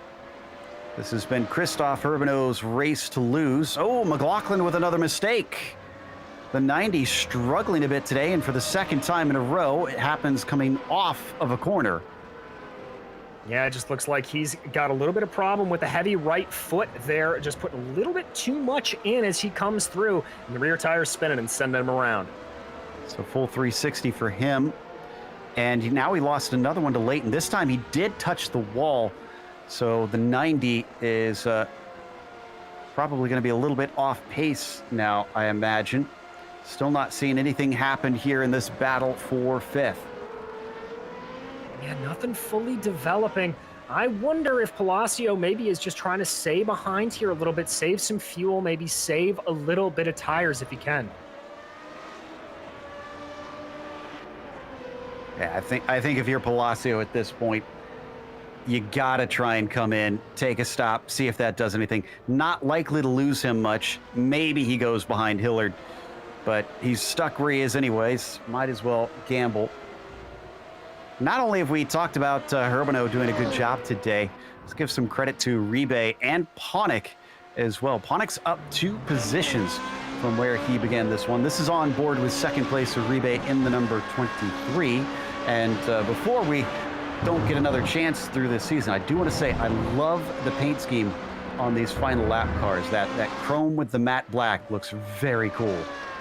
Yeah, and the red pop there around it does a really good job on all of the cars. Some really, really good schemes here in this series, Joe, and it'd be a shame to see them go. Well, it will be a shame. They unfortunately are going, at least for this time. We'll see if they return next season, or whether the organizers elect to try a different vehicle. Really enjoyed the first few of with the decent attendance, as these things put on some very good racing.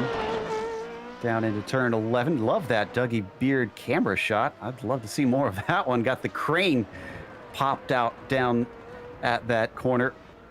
And Christoph Urbano around and starting another lap. is going to take another fastest lap on top of it. We are into lap number 13 with a 35.4, giving him some bonus points. So what is that going to do for the championship then, actually? I don't think he's close enough. Yeah, Herbino's 19 behind our leaders, and I don't think we have enough drivers here that he can actually overtake them in the points. This is down to Leighton and Ponick, and the way things sit right now, Ponick has got the championship easily. Yeah, he does indeed. He's just got to kind of keep going where he is.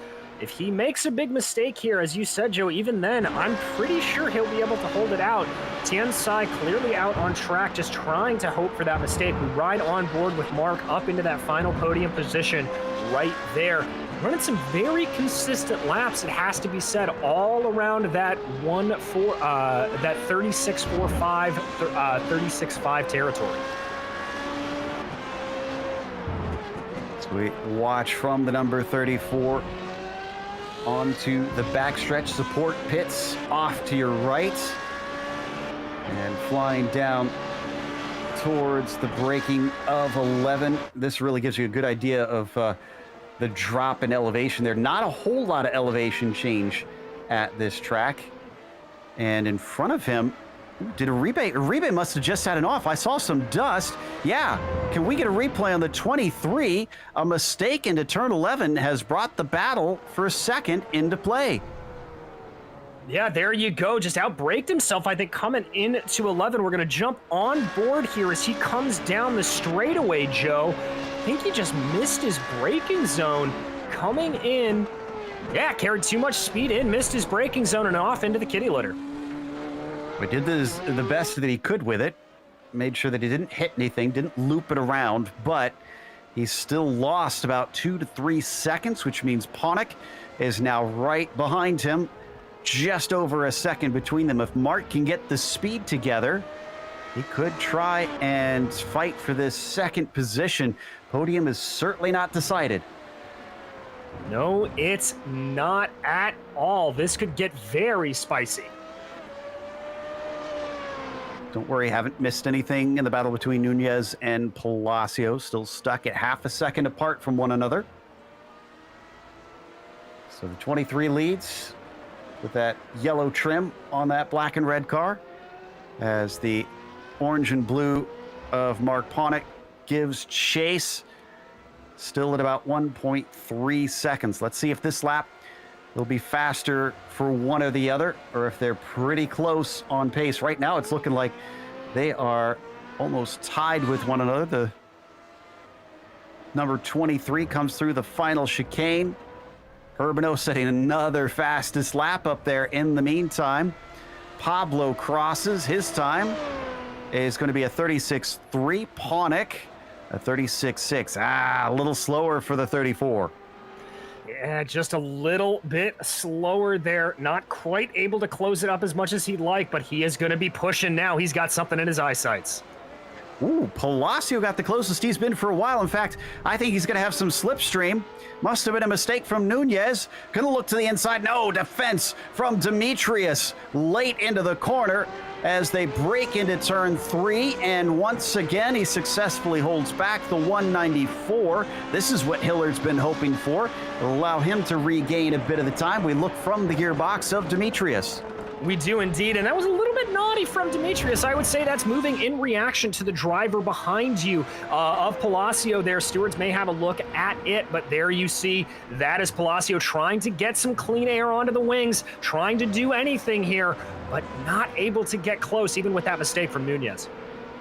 We're past halfway, and we're still not seeing pit stops from any of our drivers trying to pull a fast one on those around them. Phillip down to 0.7 of a second. This has been hugely helpful for him. So I bet he is just reveling in this fight in front of him, egging them on from inside his cockpit. Once again, you can see them maybe doing a bit of weaving as Nunez hoping to break some of the slipstream to Palacio. Comes back to the racing line, then down into 11. Julio will stay in his spot. Yeah, not able to get the move done quite yet. But as we've seen, I've got to give him credit. Keeping to apply that pressure, that is a way forward at Motegi. This isn't a passing first circuit. And really the way to get by is to just keep that pressure up as much as possible. Try to force that mistake. We ride on board with Hillard right now as we watch Palacio do just that. Down to 0.8 of a second. But no battle since that initial attack, unfortunately. So it was a brief moment of hope for the 555, though we can still see them. And we got a taker, but it is Owen McLaughlin, I have to imagine, probably repairing that car a bit. Yeah, I think he may have gotten a little front wing damage after that second excursion off into the grass. So that may have fueled on his decision to come in a bit early. And I can report that he did successfully take that chicane on the pit entry. So no problems for McLaughlin heading in. It does appear to be quite a long stop, though, as they bang away at the front and rear wing of that Formula Renault 3.5. And into turn 10, you can see the struggle that Phillip is facing. As close as he gets, as soon as they accelerate away, that car becomes a little speck in the distance. Yeah, indeed. The run off of turn 10 going hairpin into down hard right-handed corner. It really just separates out the cars a whole lot. Oop, there we go, Joe. That is Palacio diving down pit lane, but very slow coming through that chicane. Wonder if that'll cost him time. Looked quite cautious through there. Didn't want any damage. And maybe that's the better way to go so that he doesn't throw this away in a silly way. It is the last race of the season, so Palacio wants a good result from this. He's been trying for a top 5 for pretty much the entire event, and Nunez has been continuing to deny him. A successful pit stop for Palacio at only 8.5 seconds. So that's our first official stop. That'll bring him out into 9th. Does this work? Will we see Nunez respond and try to cover him off, or will he be blind to the ploy? Well, that's the real question here, Joe. And as we said, Palacio pretty lucky, comes out about 7.5 seconds behind any car, and that's to inside Leighton. Here's Nunez. It's going to be up to him. If I were him, I would duck in, but it no, this is coming down into turn 11, excuse me. So we'll see if he decides to make for the pit lane here. So we're watching that 902. Started in 9th place. Has clearly come up a number of spots here today. Brakes hard down into 11. This is the moment of truth on whether or not he is going to respond. He does not. He's going to stay out, which is good news for Julio Palacio, who is in clear track and can basically run his race all on his own. Oh, Yeah, Barbagaletta. I think Barbagaletta just had a problem. Yes, he did. He dropped down there, so I'm not entirely sure what happened. We're going to jump back to the replay to check it out. Now, this is familiar. Yep, I think you're right. Oh, he got his left side tires onto the curb there. That's what set him off. Joe, when that happens, the rumble strips on those curbs that are there, it doesn't allow for full traction on these slick tires, and so you don't get the full effect of braking. And so that's what happened to Barbagaletta there. That's why he missed that corner. Palacio's in again. Why is Palacio in again? And he comes to his stall. This has got to be a penalty of some sort. He must have sped on the way out, because if it was on the way in, he would have served it in his stall initially. Did he pull off the pit limiter too soon? At 15 seconds, I'm not sure there, Joe. It's very strange. Must be some sort of stop and go there for Julio Palacio. He definitely was in the stall for a standard amount before. He comes back out, unfortunately, behind our leader. He is now a lap down. And I don't know if Demetrius is aware of what's been happening, but he no longer has to push hard unless he, well, I was going to say unless he's trying to shake Phillip Hillard but the 555 is way far back. He must have had a mistake last lap. I'm checking because the time, yeah, oh, he had a spin in turns 3 and 4. I doubt we'll be able to get a replay, but Phillip also, unfortunately, robbing us of some drama here late in this race. Yeah, indeed. So this pretty much just coming down to almost semi-war of attrition, Joe, as all of these drivers just trying to keep all 4 tires on the black stuff and prevent any problems from happening. You know, we talked about it early in this season multiple times about how tough these cars are to drive, that these are on the ladder to Formula One, or were on the ladder to Formula One, rather. Were considered effectively a step below. As we ride on board with Christoph Herbeno now, our leader. Why don't you talk us around a lap of this track, this lesser used track here in Japan, EJ? Yeah, it's certainly not one that we come to often, but as we ride on board with Herbeno, you dive onto the binders and really want to bleed off the speed, try to diamond off that first 2 corners as much as possible. Then you let it run all the way to the left, bring the car slowly to the right here. You'll brake at about the 75-meter point and do the same thing here through turns 3 and 4. It's a little bit wider, so you can let the car run a bit wider there, then let it run to the edge and get back over to the left here for turn 5. This acts a little bit like a single apex hairpin there. You see hard onto the steering and let the car run wide again. Now we get into the bendy stuff. Just a little bit of maybe lifting through there. Looks like Herbert was able to get through it flat. Onto the brakes, very slightly bleed off some speed into that left-hander and then into the right. Very reminiscent of the Shanghai circuit for anyone familiar with it. Then now into the hard turn 9. Get that just right. It is slightly on camera. That'll help you a little bit. Now you line up for the very crucial turn 10. You got to get this just right. Hard onto the binders of the 50-meter board. Bring it on down, clip the apex, and really let the car run as wide as possible. Christoph there with a little bit of mistake. I think he may have been a hair late getting onto the power. This is your chance to breathe. Take a moment here before you now have to get back onto the binders, right at about the 75-meter point. Hard turn-in point again. Let the car swing to the left and then back to the right as you get ready for this tricky final chicane. And Christoph's going to deny us from that because he's going to come on into the pits. I love that onboard view of it, though. Sun in his eyes as he comes down looking for his stall. We had a couple other pitters during that, including Uribe and Ponick, who came out in the same order they were before, but Uribe faster at distancing himself.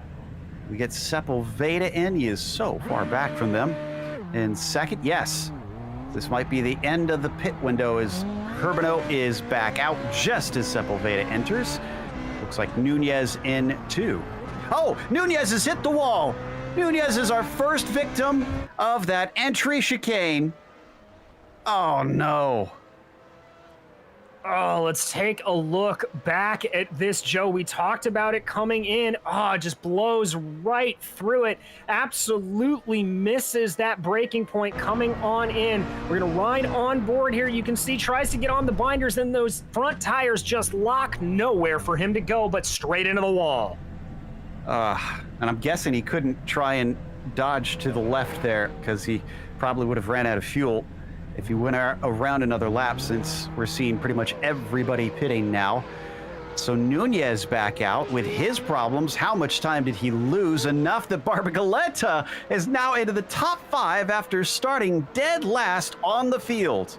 Well, that's your story of the race right there for Nicholas. But I have to say, he does have some good speed in that car. He's been able to get down to a 36 flat as his fastest lap. Now, is he going to be able to put those times in and keep himself ahead of Nunez? Good question. Nunez, I imagine, had his wing replaced probably in that pit stop. Credit to Leighton, who is back out into 7th. So he's not given up in that number 19 car and is still in it. Hillard is down to 8th as Julio Palacios' extra stop has unfortunately put him into 9th position. But he's not the last one. Well, actually, maybe he is, because Owen McLaughlin is no longer running. He's in pit lane. I'm not sure why. We'll try and do some investigating, see if we can figure out why he is down there and has been in there for almost 3 minutes now. But your leader overall is Christoph Herbeno. He started it from the pole. Everybody else seems to be having problems, but the 92 from the Benelux Club has been completely unfazed. Yeah, indeed. Just absolutely running away with it here as it is. Nobody been able to touch Herbeno. Certainly not.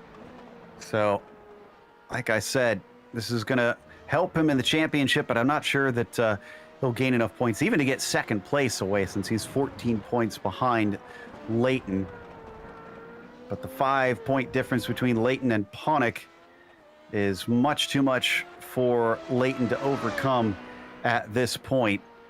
He is just too far behind, sadly, unless something dramatic happens to Mark, and he is suddenly finding himself in the pits. Speaking of which, I managed to figure out what happened to McLaughlin's spin off of turn 4, sent him into the wall for the second time in the same spot that he hit it earlier, and the 90 is apparently done for the day, considering he's only got 6 more laps for repairs, even if he wanted to return to the track. Yeah, so it looks like he is just going to call it out there. Tough end for him at this point.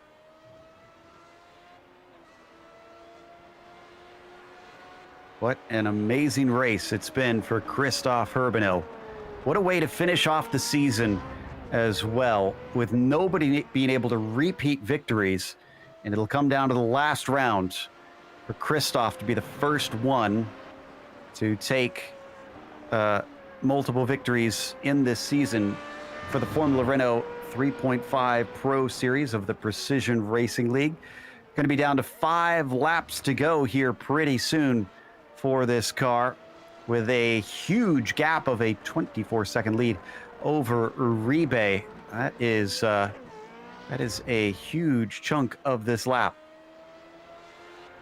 Yeah, it very much is. Just absolutely no pressure, as we've been saying.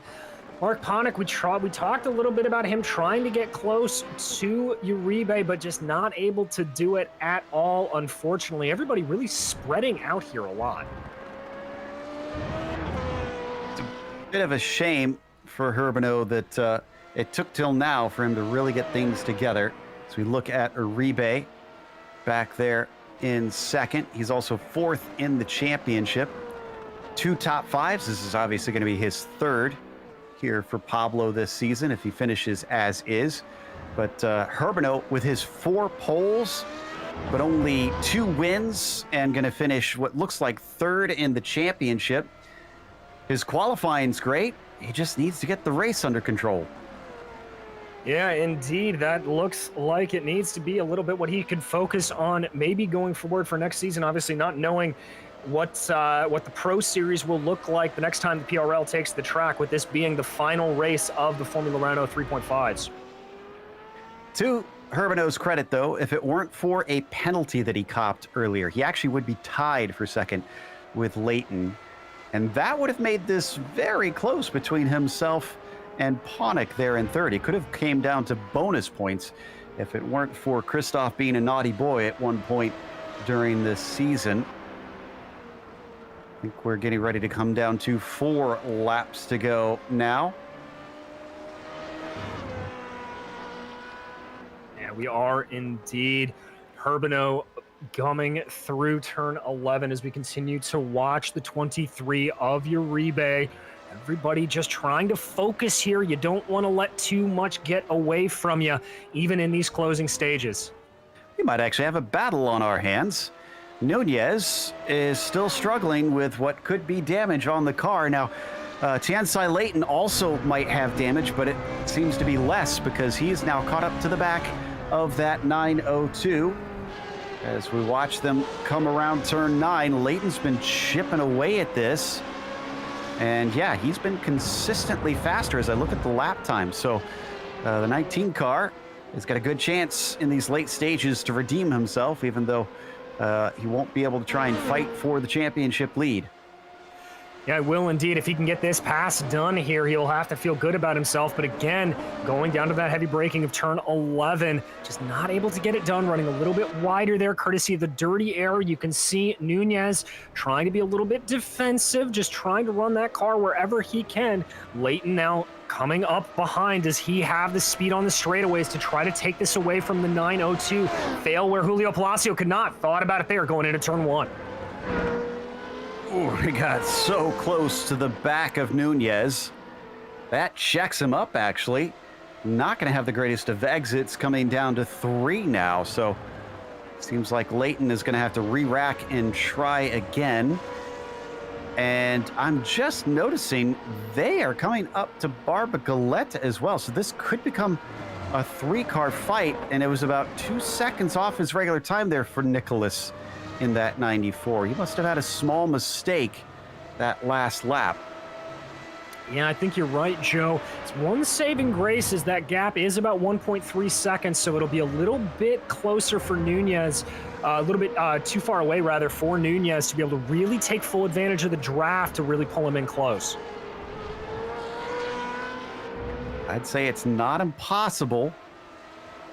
With only those 3 laps left, in fact, it's going to be about 2.5 soon, because Herbano's just coming up to turn 5 already. He's so far ahead of everybody else.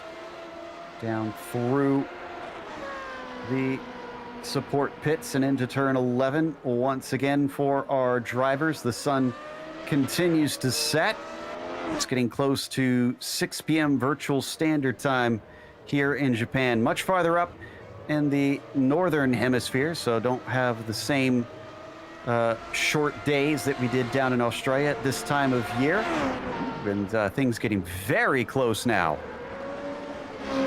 Very close indeed. Leighton may have gotten a better run there out of that first corner. Indeed, he's going to poke his nose to the outside a little bit. Think he's trying for a little bit of an over-under here, coming down into 3 and 4. Let's see if it works out for him. No, that's a good defense from Nunez. He checked him up right at that middle apex. Leighton wasn't there to watch the last time that Nunez had a fight on his hands. Does he know or expect how this will go? As they come up towards the S's of 7 and 8 now, falling off a little bit of that orange and white machine. He's going to have to get closer than that. And you were right. It seems that Barbagaleta is not being caught by those two. He's actually almost pulling away a little bit. Yeah, I mean, he's got a faster overall time. Ooh, there comes another little move there from Leighton. That's very, very wide as they make their way through turn 10. Just trying to, I think, maybe maximize speed. You see Tianzai getting very creative in the ways he's trying to make this work. Kudos to him. So close. I thought he was going to try and chuck it in down into 11. He's not that desperate. Things getting a little tight between Ponick and Sepulveda. We'll keep half an eye on that as well in case that gets any closer. Down to 2 laps to go. Ooh, this is looking very good. Leighton now taking a poke as Nunez doesn't defend, tries to shut him down at the apex, leaves just enough space, and that is actually going to be enough to hold on to the spot. Leighton might get another chance coming out of turn 4. Let's see if he can get the exit. Kicking up cones as they go into the corner. Leighton really trying to push it. But again, Nunez getting the award here for best defending, holding off that 19 very well. That's Leighton again, just trying to take a different line into the corner. Maybe a little bit of trying to get clean air, Joe. Maybe a little bit of just trying to rattle Nunez as much as he can. White flag is out for our leader, which means these two will see it as they come by the line next time. Just getting glances of Barbagaleta on each of our camera shots. They're back about 2 seconds now. Leighton's running out of time. He's going to have to heave-ho, maybe heave one up the inside and pass the 902. But so far, it's proven to be incredibly tough to get him done at this track. Very, very much so. We watch him here. He's a little bit farther back. He's only going to have one more crack at this apple, so he's really going to have to chuck it in. Hope he gets a good run here through these tricky final chicanes. Oh, and he does! That's Nunez spinning! With 1 lap to go, Demetrius makes a mistake that costs him 2 positions. Gotta be kicking himself here in the finale. Also close between Sepulveda and Ponic has gotten down to 0.3 of a second. We'll check on that in a moment. Giving some love to this 92. Second win of the season coming up. Oh, Herberto's off. What's going on? Herberto straight-lined it. Can he get it going? He's all the way up to the wall. He has a huge gap to those behind him. He didn't hit it. Uribe's coming onto that stretch now, but coming back to the road. Christoph Herberto almost threw away his win, but it looks like he is safe, and the 92 will take victory, just shaking off a little gravel at the line here in Japan. Making us all a little bit nervous there was Christoph Herberto coming to the line, but here is your second place. Pablo Uribe is going to cross over for a well-earned second. Behind him, Ponic able to hold off Sepulveda. And gets himself the championship. Well done to the 34. Sepulveda with 4th. Looks like 5th going to go to Barbagaleta, who again, hats off to this man. Starting from the pit lane, barely got 2 laps in qualifying. Both were only good enough for last place on the grid, but he'll take a top 5. Leighton, after falling into a mess with his teammate on the opening lap, climbs back up to 6th, but it's a question of what could have been. Could he have challenged Ponic in that championship? Only 9 cars going to finish, and Palacio will be the last of them all on the lead lap. As we take a quick break, we'll come back with the unofficial results as well as driver interviews, so don't go away.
Welcome back to Twin Ring Motegi. We just watched round 6 here of the Precision Racing League Formula Renault 3.5 Pro Series. Christophe Herbinot becomes the first driver and the only driver this season to have taken 2 wins, more than one, and has done so at the last gasp when the championship sadly is already over. Uribe finished behind him. Only 9 seconds, where it was much larger before that. Christophe nearly thrown away in the last moments. But Ponick takes the championship in the 3rd spot. He's got to feel good about that. A podium and a win today for the points as Sepulveda finishes in 4th. Then it's Barbara Galetta climbing from 12th up to 5th. Hard charger of the race. And Leighton rounds out your first half of the field in 6th. In 7th, it was Philip Hillard, followed by Demetrius Nunez, who put up a great defense through much of the race, but failed coming through that final chicane. Julio Palacio having that mysterious 2nd pit stop as well, on McLaughlin coming home in 10th, courtesy of some damage. Paul Wheeldridge and Raymond Day unable to finish. Looks like we've got our 2nd place finisher ready to talk to us, Pablo Uribe. Pablo, at the start of the race, we thought you had a similar enough pace that you could hold on to Herbinot, and then as things went on, he just kept getting farther and farther away. Was that discouraging? Good night, guys. Yeah, I don't know. I think he has more experience on the car, so his setup clearly was a little bit better on some points on the track, so had a little advantage there. But it didn't help that I got a couple of mistakes by my side, so that allowed him to make a little gap. But I think that without that mistakes, we could keep the pace at least a little bit closer. Talk about what is it like in this car being in the dirty air, because it looked like today a lot of drivers had so much trouble trying to get close enough to pass. Yeah, it really affects you when you're at least 1 second from the other car. All your front start to watch out, so you get a lot of understeer, and all your moves have to be a little bit more anticipated to the normal racing line. But it's a challenging thing from all the Formula cars have this issue in a way, so you got to get used to it. Try to make the hang of it, and try to make a clean pass. You can do it. It's harder, but you can do it. Well, regardless, 4th in the championship. Obviously, probably would have hoped for a little bit more and potentially a win. Eyeing up next season, do you have any ideas of what car you would like to see come in for the Pro Series on the Formula stuff? Or do you think you can convince the organizers to keep the 3.5? Yeah, it will be great. It's an awesome car to drive. I know that it's a little bit hard for the guys. It's you got to get the hang of it, make a lot of laps on him, try to keep with the car to stay like clean, but nothing that you don't do with the other cars. If you want to be pretty good at it, you need to practice a lot, and hopefully work for improve it and make the car to suit you in a way. The car is awesome, man. The races are pretty. You get pretty excited in the races. So it will be a shame that we lost the car, because it's pretty cool. I think the summer had something to do with it too. So I don't know. I leave it to the organizers, but with all the team, we are disposed to do a season with the car again if it's available. Well, congratulations again on a podium, and we look forward to seeing you next season. Yeah, thanks to all of you guys, all the organization, thanks for the organization, guys. You do a great work. Well, thank you very much. That was Pablo Uribe. And up next, DJ has caught up with third place and champion Mark Ponick. He's stealing my thunder a little bit there, Joe. Mark, you've got to feel good holding off a late charge from Sepulveda and being able to take the championship here at Motegi. That's got to feel pretty good. Yeah, it does. I think I've raced. I think the advantage of the 3.5 that gets missed sometimes is it's a small community, right? It's a tough car to drive, and to get up to the proper speed it takes a lot of practice. And myself, Sepulveda, Leighton, and Uribe are all close enough that we wind up racing each other in public races and these league races and all the rest. And I know how quick they are. And so when Pablo, like Pablo mentioned, following in this track is a disaster. It's just tough. There's no, the turn 2 and 4 are both third gear corners. You're not going to be able to follow too close through those unless someone makes a big mistake. There's really only 2 passing spots on the track. And when I pitted and realized I forgot to check off don't take tires, I was kind of screaming at myself. I was like, great, now he's going to catch me. And so I just didn't want to catch Pablo for the most part, because we raced yesterday head to head for the entire race, and just passing each other it's so hard here. So yeah, it was sort of pace yourself and carry on. Well, there you go. I mean, obviously, taking the championship here on an abridged schedule. Are you hoping that we're able to see something like these 3.5s come back next year? You may be eyeing another car for the organizers to put in. What are you thinking? I don't know. I've gotten so heavily into 3.5, I could just be 3.5 or nothing at this point, which would suck because I know the PRL leagues are good fun. So maybe I'll do both. But it's also a car that's heavily favored in European time zones. And between summer and that, it's going to create drops. And I figured this week would be low anyway, just because Motegi's been low across the board in all the official races.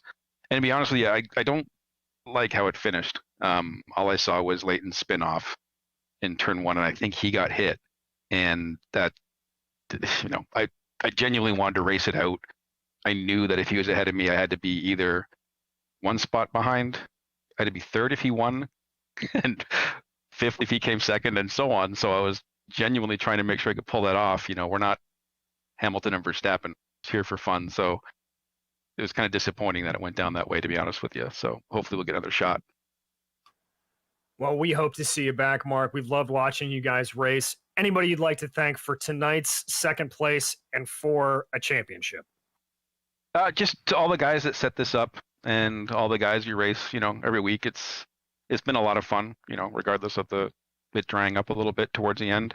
Love watching the broadcast on replay. So catch that before I go to bed tonight. As always, you guys do a great job. So, unfortunately it's props all around to everybody, because it was great drivers, great series, great broadcasts, and it's just kind of unfortunate that it might be over this week. So, we'll be here next time. Well, if you are, we'll be watching, Mark. That was your 2nd place finisher and championship winner, Mark Ponick. Excuse me, 3rd place finisher, Mark Ponick. Joe? That's going to close us out for this evening. So we want to give a big thank you to the sponsors of this series, which of course includes ASR. They design and build the sturdiest and most durable aluminum profile racing simulation cockpits available in the market today. Visit them at advancedsimracing.com. And RaceLab. It helps you to improve your driving skills. Start using it now for free at RaceLab.app. As well as ButtKicker. Feel what you've been missing at thebuttkicker.com. And SIMMSA. Find out how you can bridge the gap between virtual and real motorsports at SIMMSA.net. And finally, NinjaTrader. Visit ninjatrader.com and get started with a risk-free trading simulator to start tracking your performance. Thanks to the companies that provide the software and the hardware for our broadcast listed on your screen. And additional thanks to June Lalonde, who provides our wonderful music. There's her Bandcamp if you want to check out more of her great work. Thanks to the team today, DJ, Sean, and Dougie. If you'd like to find out more about GSRC, you can find it at globalsimracingchannel.com or through our social media. Also, check out our merchandise store at simracingmerch.com/GSRC. keep a link in the description below. Don't forget to subscribe to our YouTube channel so you don't miss a moment, because the next race will be at Montreal. That'll be Thursday, August 5th at 8:30 p.m. Eastern. We also have upcoming races for other series listed on the screen, so check those out, mark them down on your calendar. Until next time, race clean, race hard. We'll see you on the track.